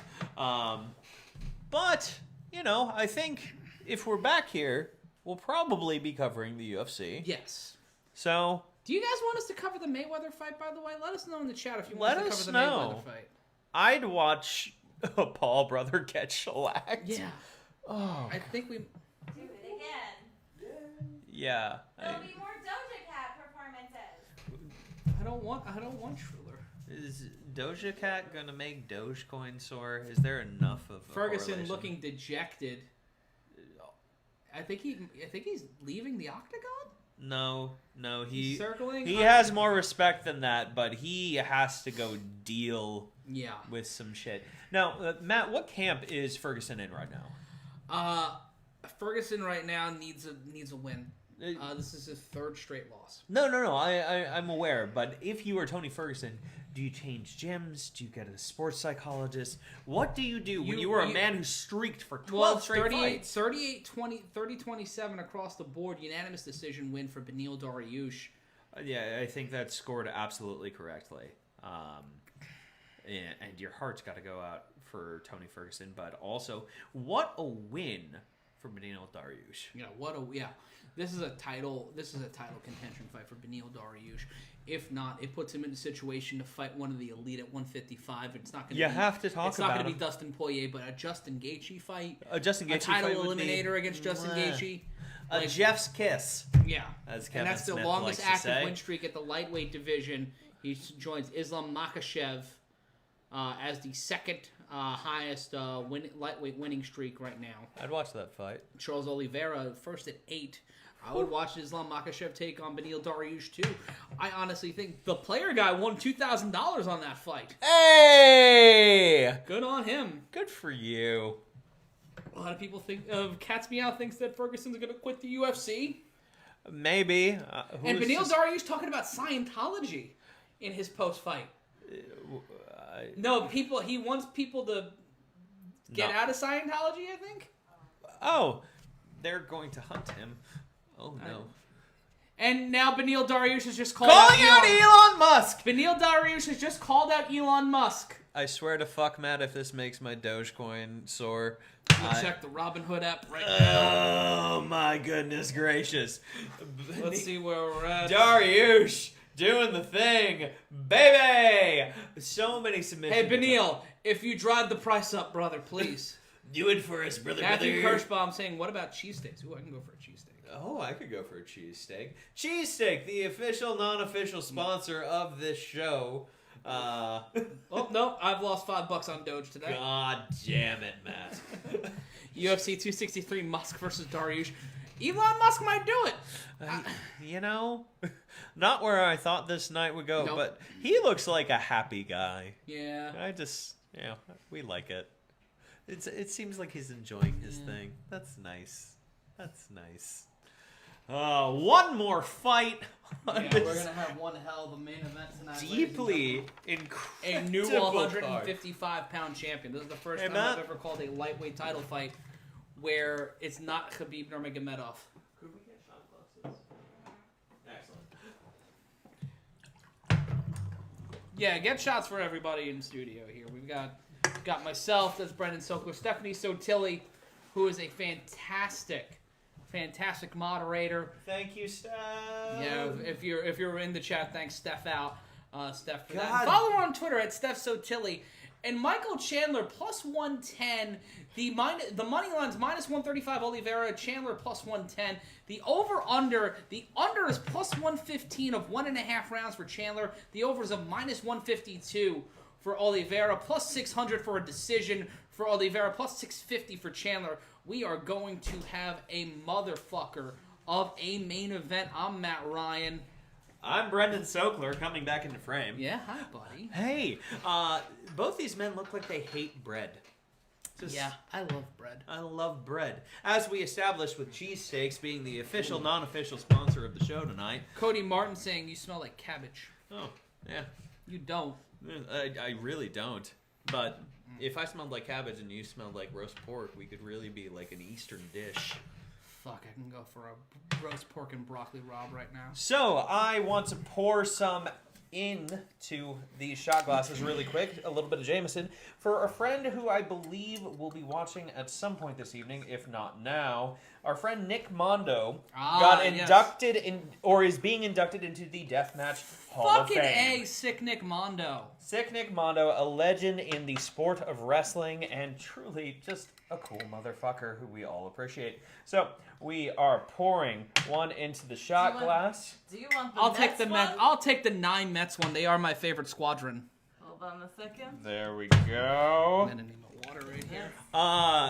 To Matt, Nick, congratulations on the Deathmatch Hall of Fame induction, and we cheers you, sir, before our main event this evening. Solancha. A Baba Booey to you. Jonathan Ron Cohn donating $50 for the cause. Woo! It's like a light tube to the head. Jesus. Also, shout out to Ben Falbo, documentarian in the studio today. Doing fantastic work. And Matt Burns in the chat. Shout out to Matt Burns, CZ Dubs. Fucking sick Nick Mondo watching us watch the fights tonight. It's That's enough pretty to sweet. make a red beard blush through. Aw.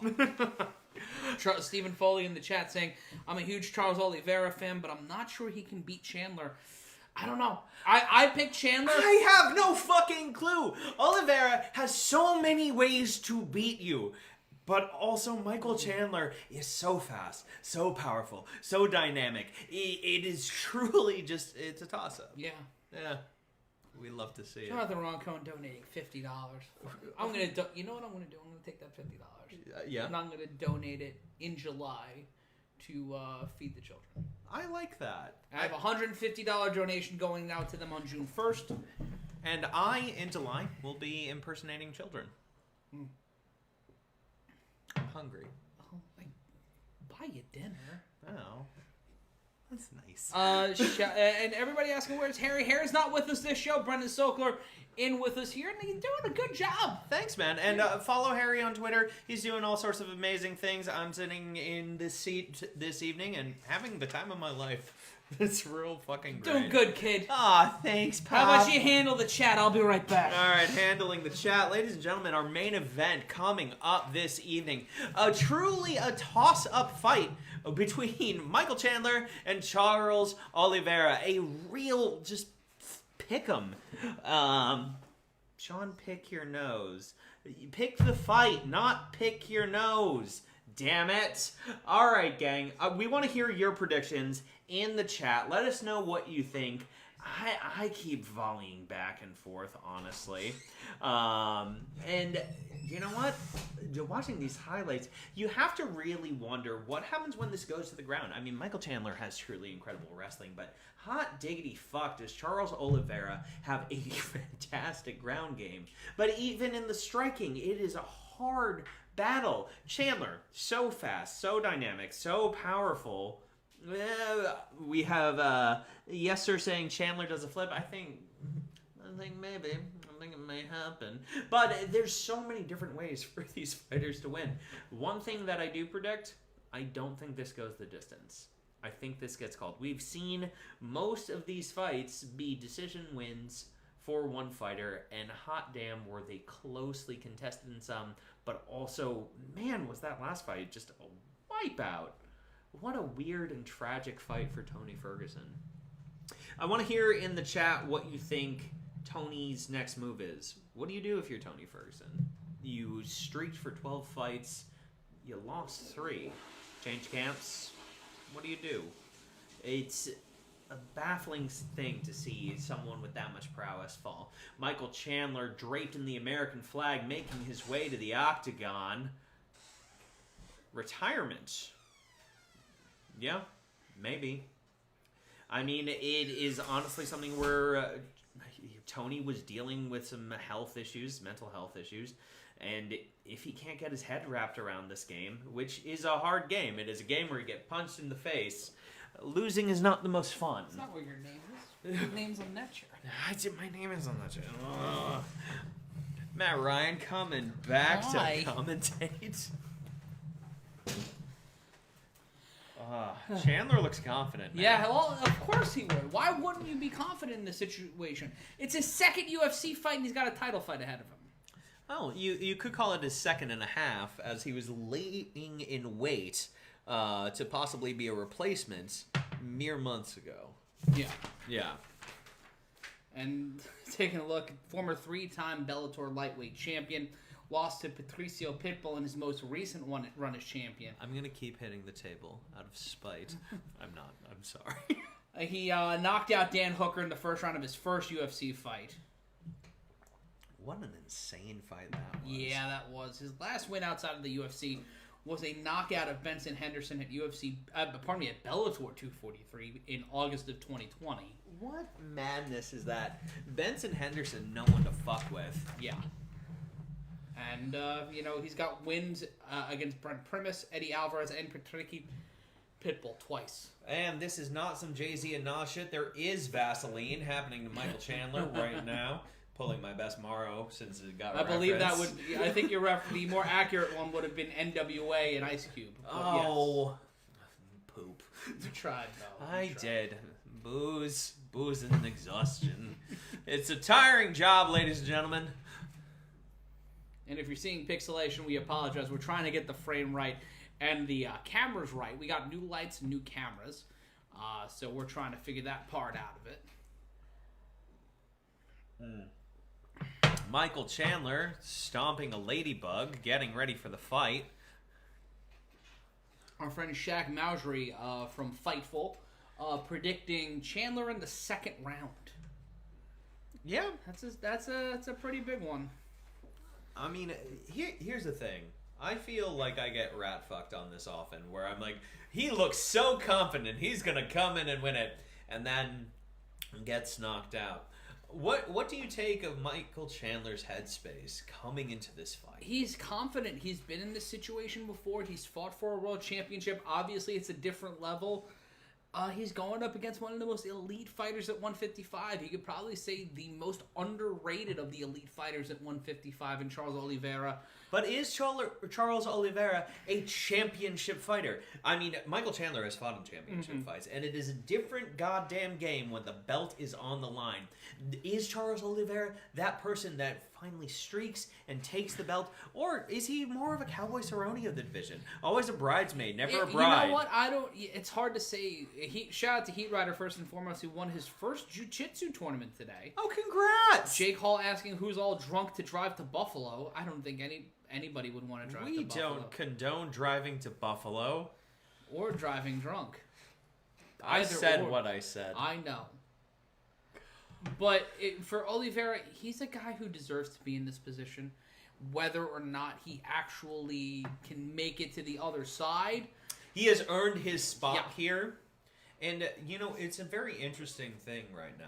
Khabib vacated the belt. Yep. He retired. Other contenders had all faced Khabib. You have two people who have not faced him. There is no blemish on either of their records coming from Khabib Nurmagomedov. No. This is a fresh fight for the belt, with neither man having fought for it.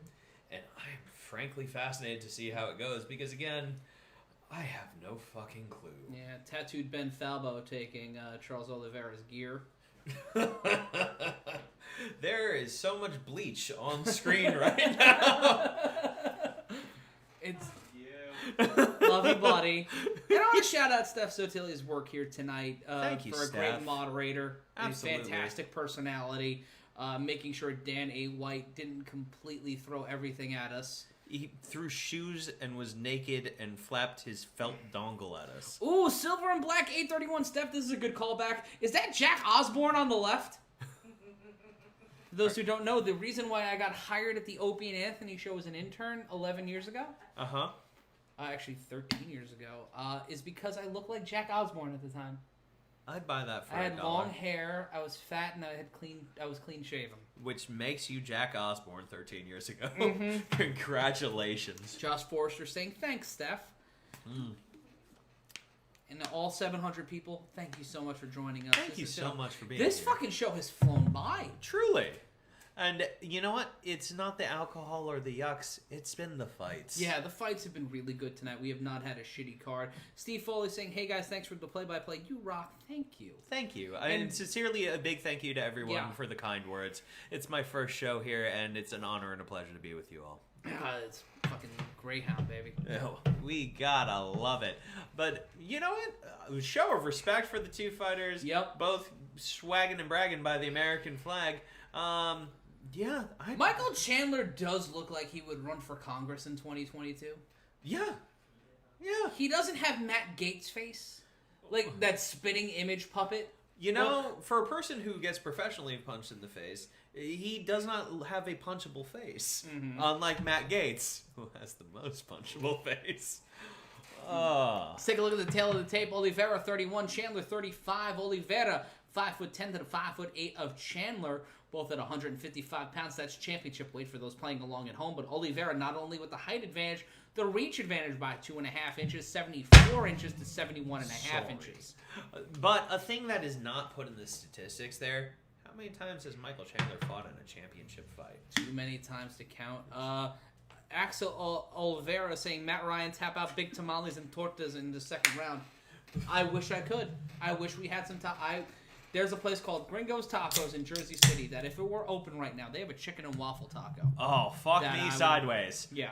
I would absolutely have that. I'm having makes a me mango so coconut hungry. sticky sour now. I think you guys in the audience, in the studio here, would like to try that. Yeah. I think you'll enjoy that. It's a mango sticky sour. It tastes like a mango Cinnabon. Anyone who wants to get in on it, have at. It's delicious. I just got back from North Dakota. I almost said Nebraska. Boy, are my arms tired. And I went to Drecker, which is a fantastic brewery, and they make this. It's really great, along with Untitled Art. If you like beer, check them out. They're dope. Do you want to give this a little sippy sip? I'll give it a try. Give it a sippy sip. It's good. Oh my god. To quote Kurt Angle yet again, it's good. Yeah, it It's damn it tastes like a good. fucking Cinnabon. Yeah. Ben Falbo looking at the beer like it may be his long-lost father. Who's to say? Oh, look at me. I'm Ben. I have a dad. Lo-do-do-do-do. This is the third time you've made that joke. Because my daddy died! So did mine. You don't see me bragging about it. Fair enough. Fuck me, that's delicious. I know. My dad is probably not watching this. He doesn't like mixed martial arts. Well, that's his loss. But here we are. The announcement's being made. The introduction's being made here tonight. And also, if you're wondering why we're not having masks on, we're both vaccinated and have been tested negative. Yes. So, Baba Booey. Yeah. And the blood sharing that we do to stay young really just makes it a redundancy, Indeed. honestly. Chandler saying, Brendan Torres is saying Chandler's going to try to pull a Brock Lesnar, main event WrestleMania? Work only every couple of months. Get diverticulitis? German suplexes, baby! Botch a shooting star press? Oof. If Michael Chandler will botch a shooting star press if he wins. That is my bold Why so prediction. serious saying, results are out, Khabib won? Oh, no. Bruno Mars is? That's like the scene of the 90s. LOL, Khabib wins. We're in the official introductions for our main event. You love to see it. Gang, this has the big fight feel that you live for in mixed martial arts. And both of these men looking at each other intently. Dan Murgliata, a.k.a. the Pokemon evolution of Goldberg, is your official. How the fuck dare you? I had water in my mouth. Fuck it. Two of the best fighters on the planet. We're getting closer to 800 people watching us. We want to get to 1,000 by the end of this fight. Jonathan Roncone donating another $5 to the cause. What is wrong with you, man? And we are here in round one. Here we go. Chandler blocking a body kick. A leg kick by Oliveira takes down Chandler.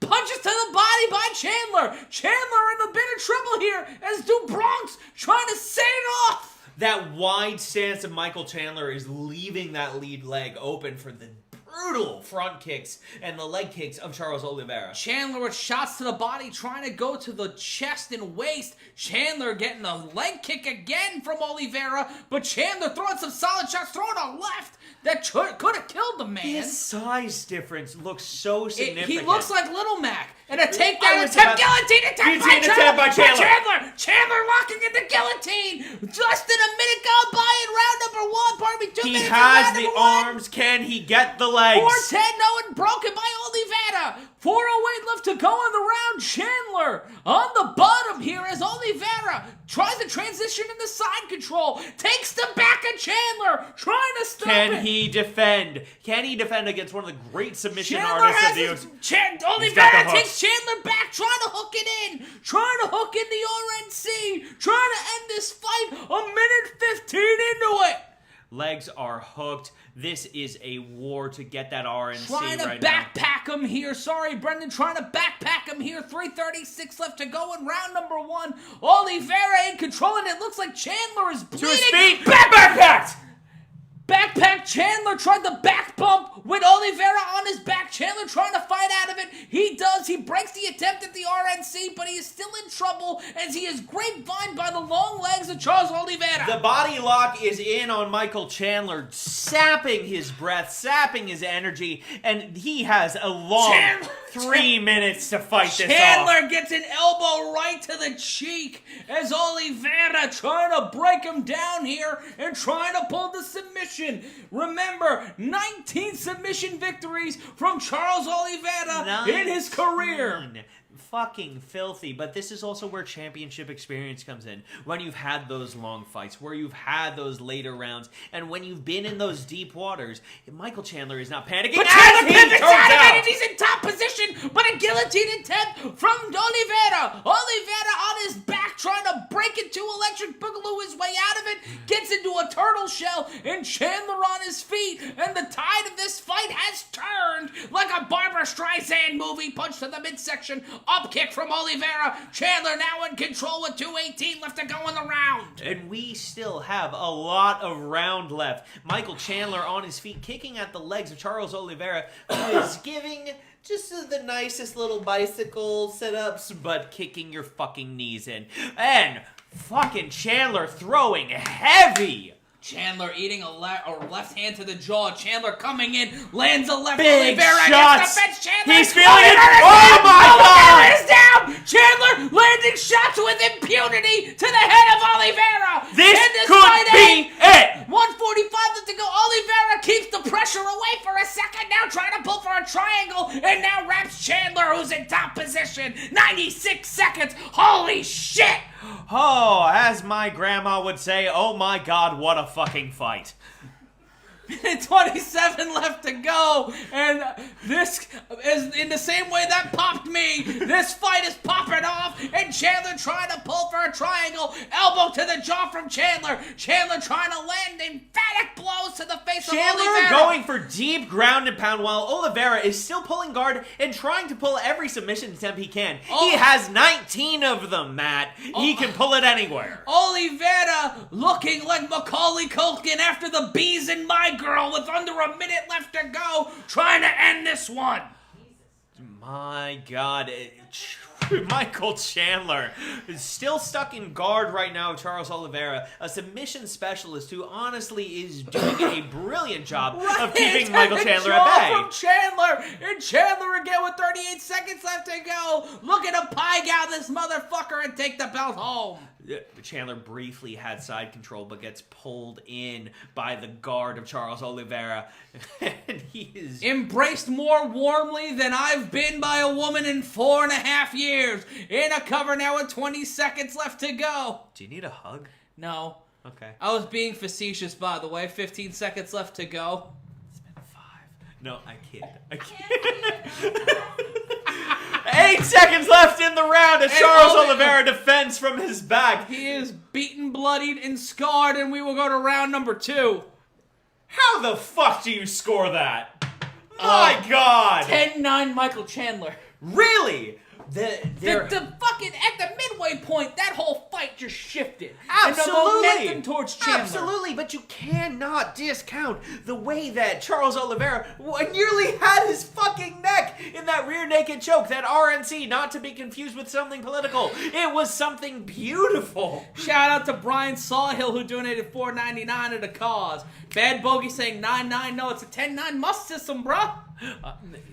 Michael Chandler coming back after that. This is grit, baby. Hey, 1,000 people watching us right now across the Combat Culture Network. Salud, Bubba Boy. We love to see it. Thank you very much for joining us. It's an honor, and sorry for slamming on the table. I'm going to be so conscious of that after the note. Thank you, note. We appreciate you. What a round. Gang, sound off in the chat. What do you think? Who do you think's got this? I'm still as confused as I was at the beginning. Steve Foley says 10-9 Chandler. That's a fair one. Like, Dylan Kersey saying, amen, I'm sticking that Chandler third round TKO. Here we go with round number 2 of 5. Chandler's down! Throw right in from Oliveira! But he's back up. Oliveira loading off! Chandler back up! Chandler's chin being taken! Chandler taking Oliveira shots! Taking shots! Chandler takes him down again! Chandler! And it's over! It's over! Charles Oliveira has just knocked Michael Chandler the fuck out, and he is your new UFC Lightweight Champion. He has jumped over the octagon, and I just think he kissed Joe Rogan and giving Dana White a dap. Charles Oliveira from the depths of hell has sent Michael Chandler back into the mid-card of the lightweight division. God, we talked about grit with Michael Chandler outlasting that round after that rear naked choke attempt that fucking sapped him. But Charles Oliveira from the depths. Charles Oliveira is now dancing around the octagon. He has just let out a decade of frustration. A guy who has been in the UFC since 2010 has had to sit through the classes above him, getting the title shots, and under the bright lights in his first pay-per-view main event. It's out. Pulling off his inner Sandman, going through the crowd and greeting literally every motherfucker on the planet. PJ Simpson donating $5 more to the cause. You love to see it. This is the emotion. This is the beauty. This is why we follow mixed martial arts. Hot diggity fuck. Charles Oliveira pulling it out in the second. I'm very sorry for the immediate situational irony on the person who called Chandler in the third. Chandler in the third. Oh, no! But hot damn, at least it wasn't $500 betted on it. I'll take it. Shout out to Shinto Ketchup who just subbed. Jonathan Ron Cohen, fuck me, I gotta go back to work and make some goddamn money. I think I just filled my pant leg. Oh. Dear God. What a fight. What a fight. What a motherfucking fight. And a respect from both fighters. Michael Chandler had that first round and then everything just went tits up. It's like... and Oliveira bowing to Michael Chandler. Yo, let's run that one back. Truly. I mean, it's like Mother Teresa said, everyone has a plan till they get punched in the face. She said that, right? I think so. Okay, it was good. either her or Mike Tyson. There we go. There we we go. Oh my God, what a fight! And it was just such a clean shot. And Chandler scrambled in such a good fashion, but the pressure that Oliveira put on him. Oliveira just stopped giving a fuck. Straight That forward. overhand right, back, Liddell-esque. but the knee too. That left knee to the jaw. And they're showing the highlights of the other announcers. The future Joe Rogan, DC, John Anik gifts are happening right now, baby. And I think He nearly had. I think our reaction over was us. on par with that. Oh my good God, Charles Oliveira. Charles Oliveira has gotten the TKO win in the first 15 seconds of round 2 to win the UFC lightweight title and bring the 155-pound crown to Brazil. Michael Chandler getting his first UFC loss. It is his 6th career loss. Respectable. Truly one hell of a showing from Michael Yeah. Chandler. He's still going to be in, the top 5. Yeah. And could come back after... I'm happy to be wrong because the way that fight ended, Oliveira, just the emotion all over him. It's beautiful. It's absolutely beautiful. And the hand of Charles At Oliveira 19 being seconds raised. into the round, winner by TKO, Charles Oliveira, 2nd round TKO, the first man to hold the undisputed lightweight title since Khabib Nurmagomedov. And you can see the emotion on his face, holding on to that title. This man, after this is his 40th career fight. His 40th What a career fight, beautiful his thing. first title fight. We love to see it. And he gets the UFC lightweight title, embracing his coaches. What I love about this is you could very clearly see Joe Rogan coming in for an interview, and he was just like, I'm too involved with Big Gold and all my friends who have golden bleached hair. It's all gold, and Baldy can wait till the end. And hugging Joe Rogan is Charles Oliveira. Wow. What a fight. What a championship victory. What a card. What a night. Like, we'll recap it in a second. We'll take some questions in the chat if you guys want to hang out with us.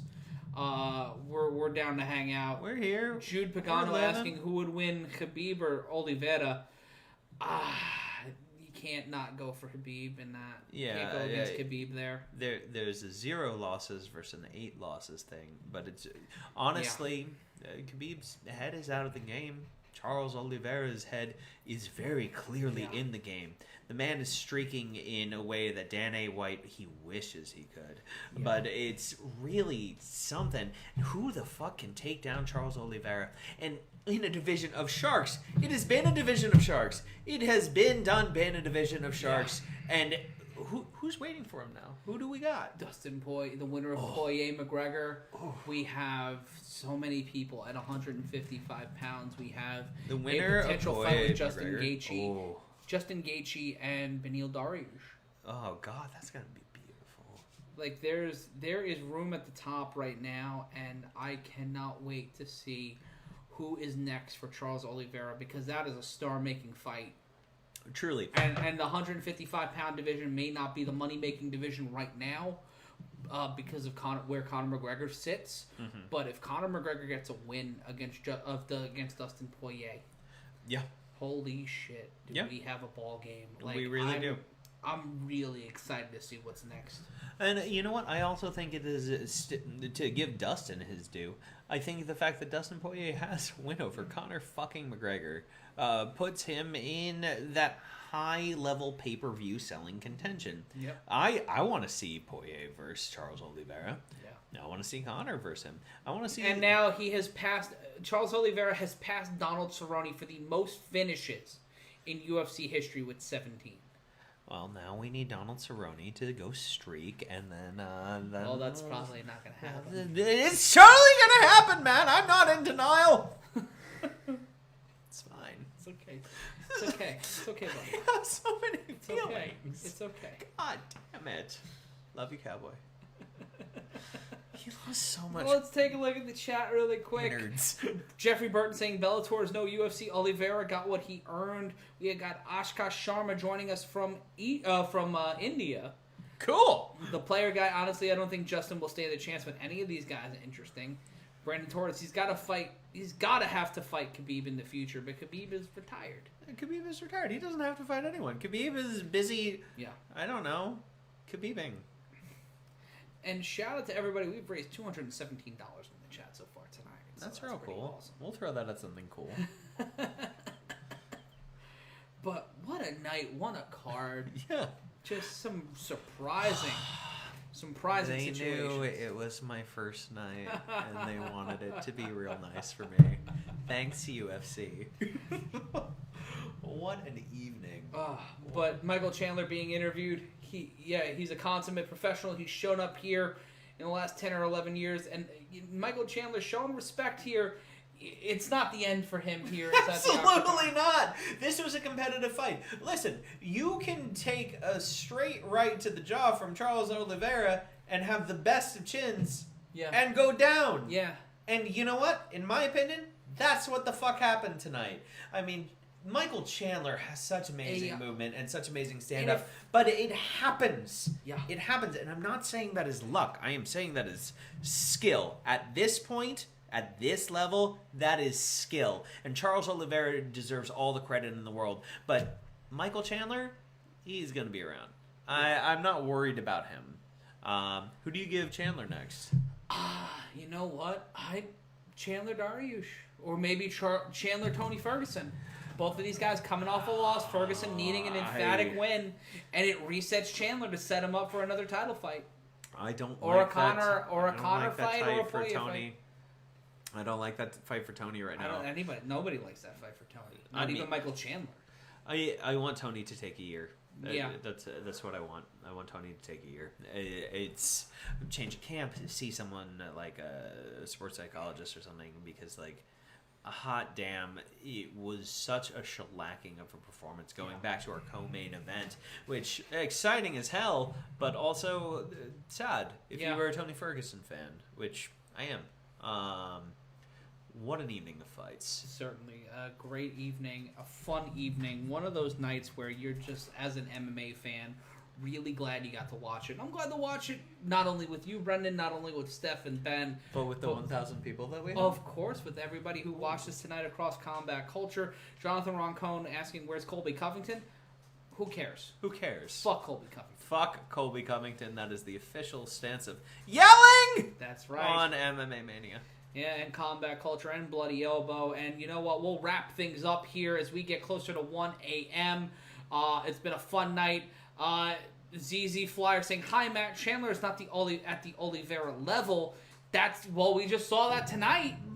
But he had a great first. Chandler got the first round. Chandler had the first round, showed grit, fought off a rear naked choke that would have taken most men. You do not sell Chandler short. Chandler can take on Dustin or the loser of Poirier McGregor 3, according to Herking DOB 18. And Jonathan Roncone saying he's a great fighter regardless of politics. He's boring and he can't cut a promo. Who? Colby Covington. He can't cut a promo to save his life. No. Colby Covington sucks. He can wrestle, but against anybody with a solid punch. Brooke Chamberlain, has the main event started yet? Oh man, you've missed a lot. The main event hasn't started yet. Keep watching. It's very exciting. Definitely put your money on Michael Chandler. Don't do that. Don't do that. No, Charles Oliveira getting the win and the UFC lightweight title via TKO in the second round, 19 seconds in. Brian Sawhill saying, thanks, guys. You truly are a gift. Oh, thank you. Thanks, everyone, for the kind words. It's been delightful. But we'll wind things down here. Brendan, your final thoughts before we take things on. My final thoughts are that we just saw what is arguably one of the best cards that I've seen on pay-per-view. And to just say to anyone, if you are finding yourself on the cusp of buying a UFC pay-per-view where you're like, I don't know anyone, it tends to be just a series of amazing but fights. You can also just watch it with us. I know some people were watching it tonight with the commentary muted and listening to us. Which I think is the best method. Yes. Personally. But my final thoughts on this are, Michael Chandler will come back. Charles Oliveira got a well-fought-out victory. God damn am I sad for Tony Ferguson. God damn am I excited for Beneil Dariush. Yeah. It's been an exciting series of fights. I appreciate you all having me and you having me, Matt. Thank you, man. And I hope to be back. Thank you very much. Yeah, there's no worries on that. I don't make the rules around here, but I had a fun time. Steph, you have a fun time? Yes. Ben, you have a fun time? Whoa. Olive is asleep, so we can't ask her. Olive also doesn't speak English. That is true. You've been a better option than Brendan Schaub. It's not a high bar. Yeah. But- Stepping over it. Fuck you, the superior Brendan. Fight me. You don't want to fight him. No, don't fight me. Fuck. That was bad. Yeah. He's gonna see this. Yeah. What was better to watch, 261 or 262? Well, 261 had like some amazing fights on it. It might have been 261, honestly. Yeah. This card over-delivered, though. This card Yeah. over-delivered. That's what I But was- look at the top 5 of the UFC lightweight rankings. I know we need to go off the air. But Charles Oliveira, Dustin Poirier, Justin Gaethje. Then you've got Michael Chandler, Tony Ferguson, and Conor McGregor. Good goddamn, that's a top 5. Yeah, that's an incredible top 5 that's about to be shifted the fuck up after tonight's events. Yeah. Yeah. The lightweight division is the division that I do not want to be in. Actually, most of these divisions. I'd fight at flyweight, at my weight. I'd be comfortable with that. Yeah. ZZ Flyer, Matt, you are a potential promoter extraordinaire. Make it happen. Well, Catalyst Wrestling every Wednesday at 7:30 on Fight. I hear they have the most handsome ring announcer on You that know, show. I've heard similar rumors. Yeah. And some pretty good managers, too. Hey! Just one. Just really, one? Really good one. And then that other guy who died in that unicycle accident.